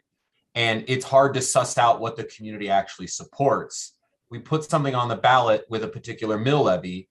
There's a number of people that support funding our libraries through a library district, but that price tag might be too high. But how in one vote do we suss out which is it? And so at what point do we find this at numerous bites at the apple, as has been said, that we can draw on the support for the district, but finding the right price, in which case a couple bites provides that opportunity for the community and for us and for the advocates and those in opposition to calibrate the ballot measure to appropriately meet the needs to satisfactorily accomplish that goal. So to me, the bites at the apple serves a very clear function as to how to achieve it and settle in on what that right amount is, because you can't determine whether it's the support for the district or just simply, I don't like property taxes. It's hard to suss that out in one fell swoop. With regards to sort of polling, we've had some polling a few times, so we're not flying blind here. Of course, we could analysis paralysis ourselves till we're blue in the face, but at the end of the day, we have some good sense of where the community is kind of leaning and what they'd like to see on that. And then also with regards to a margin, this is in many ways, this speaks to why we're trying to move to an even year election cycle, because a margin with only 35,000 of our voters participating is likely not the same margin when you add 25,000 more voters on an even year cycle. So picking an arbitrary margin is really discriminatory towards a group of people that typically vote in a different cycle. So I think setting that number is problematic on a lot of fronts, depending on if you have 3 years and we go odd year, even year, then odd. We're sampling a different electorate each time. And so I think it's better for us to just be fair and not set that margin. I think there's a lot of problems associated with it. But the big thing with the bites of the apple is that we get to figure out what the community wants and we can throttle that number appropriately to settle in on a number. And maybe it's just outright rejected, but at least it gives us a chance to sort that out over subsequent cycles. But there was no specifics in the IJ that I saw that deal with amending the terms to do exactly what you are suggesting. If that were the case, it makes a much stronger argument for coming at it again. If you want to take the 3.8 down to 3.1, or change the leasing to purchase or purchase to leasing, changing the terms a little bit creates a better argument. So correct me if I'm wrong. I just- thought we had, I'd rather- Aaron, Guys, can I ask? I'd rather not have an argument back and forth here. I'd really like to zero in on how we move forward on this particular question. So but Matt, did you have something super quick? Yeah, super quick. It's just I thought that was staff answered kind of that question and prefaced that in our previous conversation about it. But if it's still unknown or there's an issue, I'd certainly love a clarifying. But that can be done in an email or subsequent after this. But Fair. Thank you. And Matt, I didn't hear. Did you prefer option 1 or option 2? Sorry, option 2, please. Okay, great. Lauren, Nicole, Tara. I actually had the same question that Matt and Mark were talking about, which is what would be allowed to change legally between different asks? Like, can we change the mill levy level, or is there, because I know there's some things that we're not allowed to change, right? Like the boundary of the district and things like that. So I was just wondering if anyone could provide a quick little legal tidbit on The way the mill is currently written, thank you, Lauren and Matt, the question is up to 3.8 mils. So it could be 3. The way the draft IG is stated, and I believe the way the petitioners submitted their petition in 2019 was an up to amount. So in their case, it was up to 4 mils. The way the IGA is currently written is up to 3.8 mils. So they could feasibly change the mill rate. Thank you. If I could follow up on that, could the 3 organizations renegotiate the IGA in between votes to tweak a couple provisions of it? I don't know the answer to that. I would have to dig into the statute. It's not critical for tonight, but just maybe that'd be interesting to learn at some point. Okay, Lauren, did you want to voice a preference? Option 2. Nicole, Tara? Also 2. Yeah. Tara? Nicole, you just said that one thing. More power to you. All right. You know, I'm not a big metaphor fan, but I will talk about bites of the apple if pushed. Although, as much as I really do like apples a lot, my initial thought would be really just one choice, because I feel like you're setting a precedent by saying over and over, and I don't really think that sounds fair to me. However, I wouldn't mind 2 being what Matt said, and I would just max it out at 2 at the most, just because everybody's going to want to do that then, right? They're going to say, oh, I'll just try again every year. And I just can't see that going well for the city in the very short amount of time I've been on city council. Help me, which one do I want, 1 or 2, Aaron, being that I said that? You could go with option 2 with the 2-year expiration, or option 1 with 2 allowances for votes. But we're gonna. I don't care. Okay, fair enough. I said. And Mark, did you have a preference on option 1 versus option 2? 2 with a fairly tight timetable, and as I said, if there are conditions we can attach to it, I would make it 1 year, unless it comes within 5 points, and then take another crack at it, amend it to your heart's content, and see if you can make a better sale. Okay, fair. So I'm hearing a fair amount of interest in option 2, and I'm fine with that. Does anybody disagree with going with option 2? Okay, not seeing any thumbs down or angry. Matt? Just to clarify, we're just selecting on the option. We're not specifying a date or how many bites at the apple. Is that correct? Correct. Now, if we go with option 2, you don't get to specify bites at the apple, only an expiration date. Right, right. Yeah. David, did you Wait, hold on, Aaron. Can you say the last thing you said one more time? Option 2, you specify an expiration date, but not how many times it can be put to a vote within that time period. So then wouldn't I want option 1? Because if I'm saying 1 but 2 max? Yes. you could do it either way. With option 2, you could do a 2-year expiration date, and it has. Okay, all right, thanks. Okay, so it sounds like we're okay as a council with option 2. Now the choice is about expiration dates. So maybe we can do this kind of like we do boards and commissions appointments. Maybe people could nominate expiration dates, and then we could have a straw poll to vote on those. What do people think about that approach? Is that all right? Okay. All right. Y'all aren't being very expressive with your faces here. I'm just saying. It's like, Pretty sure I have PTSD from that last meeting. okay. So. Tere's your hand up on purpose? Okay. Bob, I think maybe yours is. Do you want to nominate a date? Sure. I would nominate December 31, 2022, but I could live with a hybrid of what Tara and Mark suggested, which is December 31, 2023, provided that the vote was within a certain pretty tight margin of error or difference. I think Mark suggested 5 points. I could live with that. 5 points, 8 points, something that's we'll look at and say, yeah, it's pretty close. 47-53. They can do it again. But if it's a swamping, if it gets defeated 70-30, I think that the deadline should be this year. We should get one bite of the apple, and then we're done talking about it. So that's where I'd be. Nicole? I'm going to nominate December 31st, 2025. My logic there is that it does seem like most districts have had kind of 4 to 6, I think was what our memo said, shots at this. I don't know that we really need that many. And, having, I think this would be the way I said it in 2025 would be 4 potential election cycles.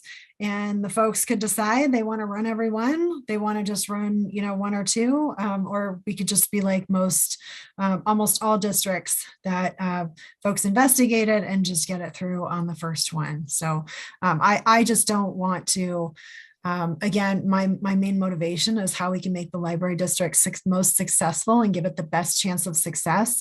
And treating our library district differently than any other library district has been treated in the state does not seem like we're setting ours up for success. Who knows what could happen? Like I think it was Lyons that had the flood, or right before their district was voted on, and it passed by flying colors the second time. So I don't. This world is kind of a mess right now. We got a lot of uncertainty. I would really love to set the district up for success and give it a few shots if it needs it. I don't know that it will. Thanks, Matt and Rachel. Couldn't have said, I ditto to Nicole. I was spot on, and the example of Lions was exactly right, that providing flexibility is the key to success. So thanks for Nicole for being succinct and saying it that way. Appreciate it. Let's see, Rachel, and I'll call myself.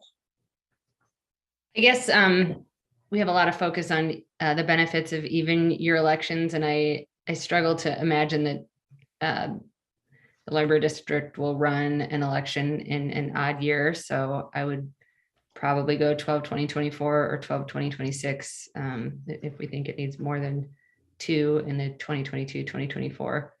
Not my call, but I don't know what the real advantage is to that extra year when it seems like an unlikely time to schedule a vote. So I guess I'll put out 12-20-24 or 12-20-26, both as options. Great. Okay, so I was going to say something similar. I was going to nominate 12/31/2024, and the reason why I'd choose that, say Nicole over the 25, is that I do really feel like our elections do better for our community when there's the greatest number of people voting in them. So I'd like to give the district some flexibility to have a couple of tries potentially. As David Gear noted, we have that discretion as the city that we can put something on multiple times if we feel like it's necessary. So I'm comfortable giving that option to the library district. But I would like to focus them on the even year elections where turnout is much higher. So because of that, I would put the expiration date at the end of 2024. Okay, so I'm here. Well, let's see. So we've got, I've got a 22, I've got a 23 if there are conditions, I've got a 24, I've got a 25, and I've got a 26 out there. That's a lot.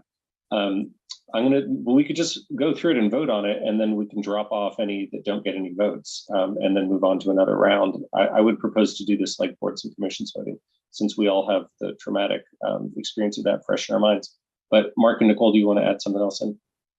Listen, I can live with 2024 if it's only the second election. If the champions want to run even year elections and it's their second election, I think, I can live with that. I would not like it to be 2022, 2023, and 2024. I just think that's beating the issue to death. So if there's some way of getting them to agree to run it twice, if necessary, in the even years, that's not the worst outcome in the world to me. Otherwise, I would run it twice, conditionally, and if that second time was 2024 as opposed to 2023, I could live with that. It's just doing this 3 years in a row would just be ridiculous. Thanks, Mark. Nicole? I just want to withdraw 2025. I see your point about even year elections. So I think sticking with options of even years would be fine. I think in that case, 2026 sounds good to me. That way they could potentially just run 2 even year election cycles. I don't know. Right now, the idea of running one every 2 years sounds truly exhausting, but for 3 years, but they could have the option of how they wanted to do that. Just seems like maximum flexibility.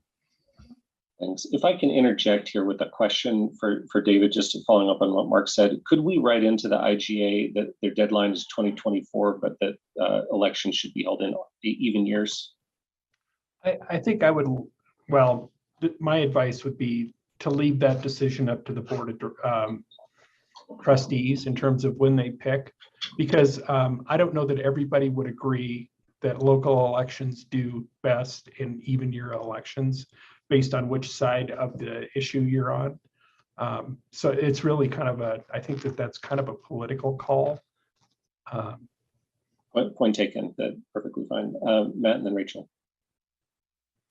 Yeah, I'm okay sliding back from 2025 to 2024. That gives you 2 even year cycles. And as to David's point, if they chose to run in an odd, fine. To Mark's point, I don't see why you would go bang, bang, bang, bang through 3 in a row. I think you'd maybe want to take a break to reevaluate to get it right anyway. And chances are you'd want the massive input from the community, considering this is a large issue affecting a large geographic area. So yeah, I'm good with the 2024 date that you recommended, Eric. Thanks, Rachel. I know we said this at the outset. I'm sorry I didn't retain it, but can we do both? Can we say 2 elections until 2024, 2026? Can we hybrid? Yes, but that would require switching to option 1. So I might propose, to Nicole's point, what if 2026 is better than 2024? And I appreciate David's point about even your elections. I think that there's a sentiment that it is you are, regardless of what turns out. I think there's a bit of a movement towards helping more people to have their voice heard. So I imagine that might be motivating to the library champions. But either way, 2024, 2026, can we say 2? And that's option 1. Maybe I'm asking if we want to look back at option 1 and give them the flexibility with a limited number. And the only reason that I would favor a limited number is because elections are divisive and a lot of work. And so, I don't know that we would want to have 5 elections on this issue in a row. And I mean, it's not a lot, but there is some money attached to running an election. So if we did, if we did 10 of them, I think that would be probably not fiscally sound on our part. So my question is, can we say, it sounds like I'm hearing support for 2 and a little bit of debate over when to cut it off, but I guess maybe option 1. All right, Rachel muddies the waters, but it's an intriguing proposal. So Tara, did you have a comment? You're muted. I just wanted to say that I told you from the beginning I wasn't sure about option 1 or 2, and so I'm going to agree. I was thinking what Rachel said. I mean, just max it out at 2, and I'm going to agree with Rachel again. Well, let me just see if there's support here. Because Rachel has essentially proposed, as I understand it, switching to option 1 with an expiration date at the end of 2024 with 2 allowed elections. And maybe I'll just test the water, just check in. Can we do a straw poll? Like, what does council think about that? And I would ask for a thumbs up if people think that's the best approach, and we can take it or leave it. So I'm going to give a thumbs up, but I also did say 2026 could be an option. Okay, so either 2024 or 2026. I had Mark. Did you still have your thing? Okay. I'm fine with that. That's 4. So that's I think split. So not a full majority on that. Nicole, did you want to offer a thought? Yeah, I just I think that going back and forth is confusing my brain, which is dealing with a headache. And I apologize. But I really, like, in my mind, 3 is just the right number. If it takes up to 3, whatever. So my response is just different depending on whether we're talking about option 2 or option 1. And so I apologize for muddying further, but if we're doing option 1, I just have a different thought in mind than option 2. It's totally fine. Well, it sounds like you don't want to only allow 2 elections, which is what Rachel is proposing. So that's.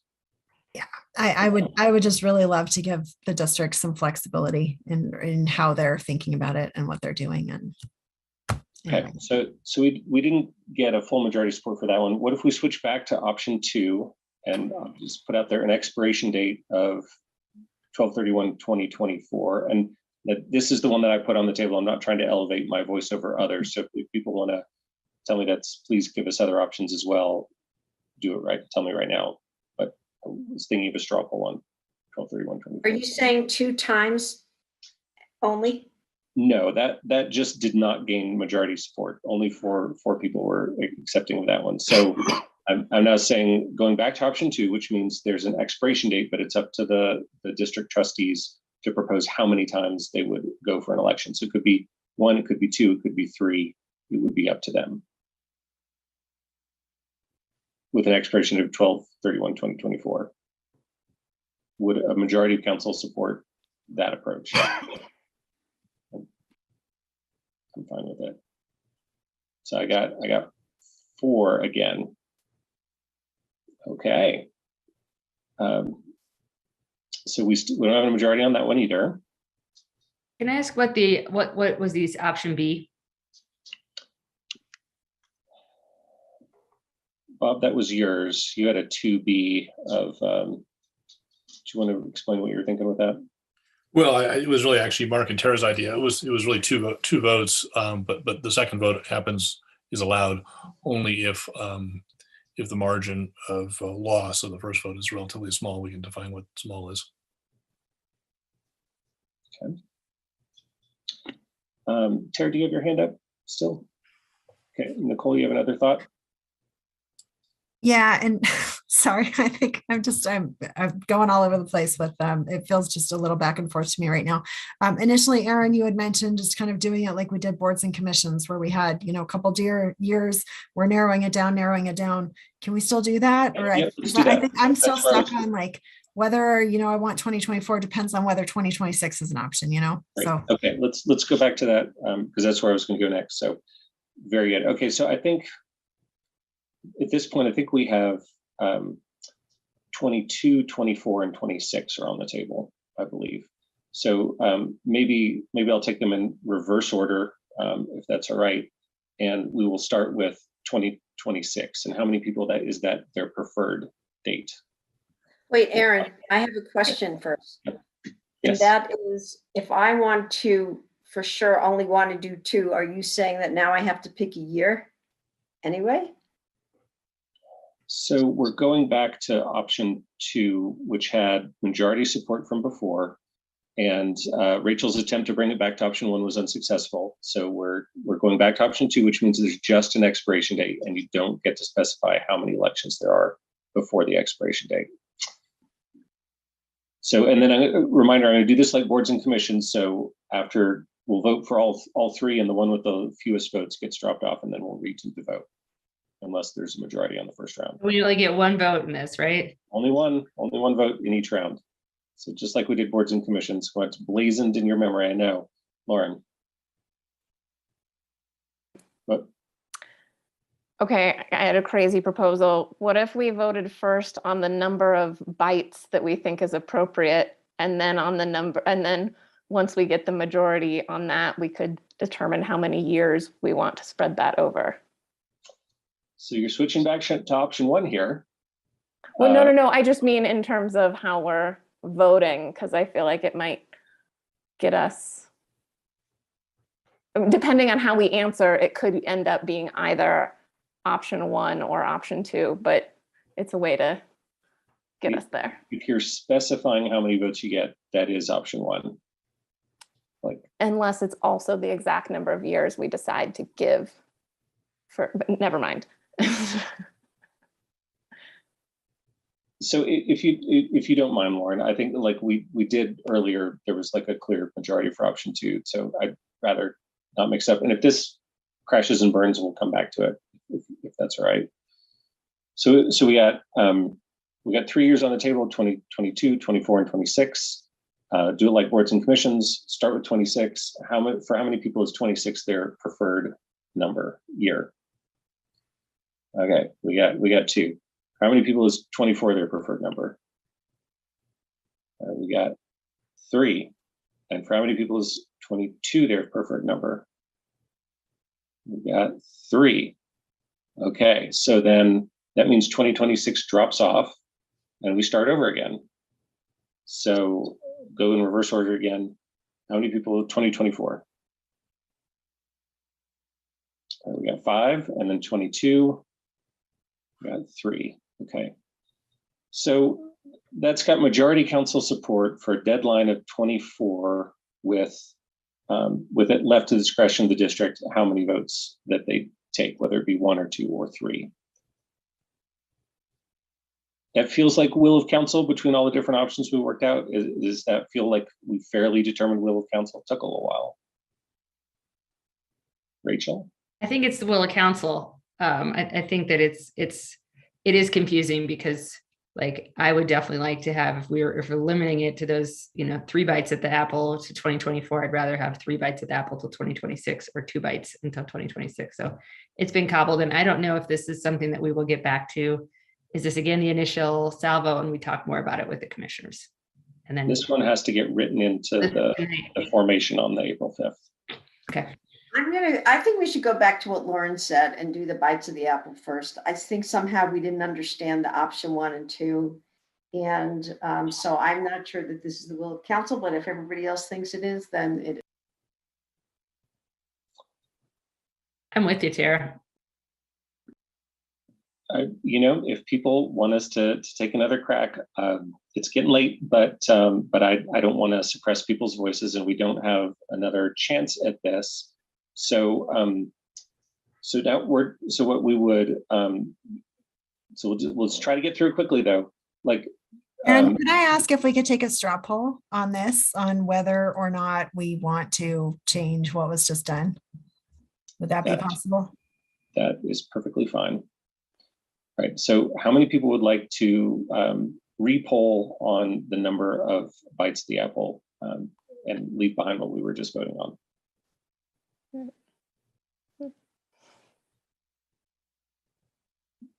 All right. So we got 3 on that one. Okay. So Nicole basically called the question there about whether to continue with that. So I think that was a fair thing to do. Can people live with that then? That we came to a majority vote on an option, and there was not majority support for looking for another option. So, all right, may not have been everybody's preferred first choice, but I think we sussed it out. Okay, well that was simple. All right, so David Farnan, it took a little while, but do you have what you need to proceed to the next steps? We certainly do. Thank you very much, Council, and sorry that took so much time. I have 2 more slides, if you'd like. I think I can cover them quickly. We want to cover the next steps, and if Emily could bring the slide presentation back up, we're at the very end or close to. You can, yeah. All right, so next steps, April 5th, 2022. There will be a joint public hearing with City Council and the County Commissioner to consider Council will consider adopting a resolution to form a library district and appointing a committee of 2 from your from Council to appoint the district initial Board of Trustees. On April 7th, 2022, the Board of County Commissioners will consider adopting a resolution to form a district. And then the next slide is really for your reference. I'm not going to go too into it in detail. This is the current timeline if a district is formed by resolution. May 3rd, you'll come back with the ratification of the Board of Trustees. May 5th, the County Commissioners would do the same. At that point, you have 90 days to negotiate an IGA. That puts us into August for final approval of the IGA. County Commissioners are scheduled to do so at the same time. Then in October of 2022, the council meeting approval of the 2023 budget. And potentially a Tabor election then in 2022. I believe, given your current decision, that leaves the option open to the Board of Trustees to decide whether or not they go for an election or not in 2022. And that concludes our presentation for this evening, I believe. Are there any other questions? Well, on behalf of the team, Chris and David and Janet and Jennifer, thank you all very much. I did have a question, David. I'm sorry. Yeah, Yes. one of your slides, you said a 2-member committee to appoint the trustees, or are they going to nominate the trustees? No, you will appoint. So what, yeah, I'm sorry. So the initial appointment of the trustees, you need to have 2 members of City Council and 2 members of the County Commissioners. And you will need to identify and name 7 trustees that will be approved or ratified in May by 2/3 majority of both bodies. Okay, so just play that back to you. These 4 people, 2 from the city and 2 from the county commissioners, would nominate the 7 people, but then the appointment of those 7 people would still be up to the commissioners and council. Is that right? That is correct. Right. And thanks, David. And then the other question is, are they permitted to nominate, and are we permitted to appoint current members of the library commission? Because if obviously the library district goes forward and the tax passes, the library commission may become moot. Could people serve in dual capacities as a library commissioner and a library district trustee? We believe yes, but I'll let David Gear jump in. Well, I think we would need to figure out what their role would be. Yeah, he's just saying if it would be the same 4 or 5 members of the library commission to be appointed as trustees. Well, there's kind of a built-in conflict there in terms of their fiduciary obligation to the city versus a fiduciary obligation to a library district. So I think that if we were to do that, we would want to look at that a little bit closer. That's fine, and I'm not implying that we would do that. I wanted to know if there was a rule or a conflict or something that caused us to not consider those folks, because they're good folks and we've already appointed them to the library commission. But if the lawyers advise against, then we can obviously look at other good folks. Right, and I do think that we should look into it further. But that said, if they resigned their library commission, their city library commission post in favor of being a library district board of trustee, you would remove the conflict by doing that. Great, thanks. Well, maybe you guys can look into this and write us a memo or something like that before we get to that point. Okay. Yeah, I would suggest we don't need to pin that down 100% tonight. We can hear about it further. But Matt, you want to add something? I'm just curious, why would we still have a library commission if we've just created a library district? So I'm wondering how is there even a conflict? Because wouldn't one be dissolved upon the creation of the other? Am I missing something, or I'm just curious? No, they wouldn't be dissolved, because we don't turn over, we don't turn anything over until after a successful Tabor election. And then, during that transition year, the city's basically responsible for providing the library services. So we would probably still want the advice of the commission to help with that. So it's that short few months of transition. I got you. Okay, appreciate it. Thanks, David. Okay. I believe we're done. Alicia, do we have anything else to talk about? Well, let me just say before you go, though, just enormous thank you to David Farnan for all your extraordinary work on presenting this to us, as well, David Gear for your legal advice, and Janet as well, and just everyone who's been involved in this. This is not a light lift, and really appreciate your dedication to the question. Well, we certainly appreciate your kind advice and guidance. And we give it so quickly too. Yeah, thank you very much. No, we did. We got a lot. We covered a lot of ground tonight. I think that was good. Yep. So Alicia, where are we? We are at the end of our agenda, sir. All right. Well, I want to thank everybody for it was a robust discussion. This is a complicated topic, and obviously we all care very much about our library and want the best future for it. So it's worthy of taking some time. And guess what? We get to do more. Our next meeting on April 5th will be all about the library. So we'll get a chance to talk through it in more detail. In the meantime, we got spring break and a fifth Tuesday. So we'll call this a recess. We'll call it a vacation. We'll go out and enjoy your spring break. And with that, I'll gavel the meeting closed at 10:04 p.m. Good night, everyone. Good night.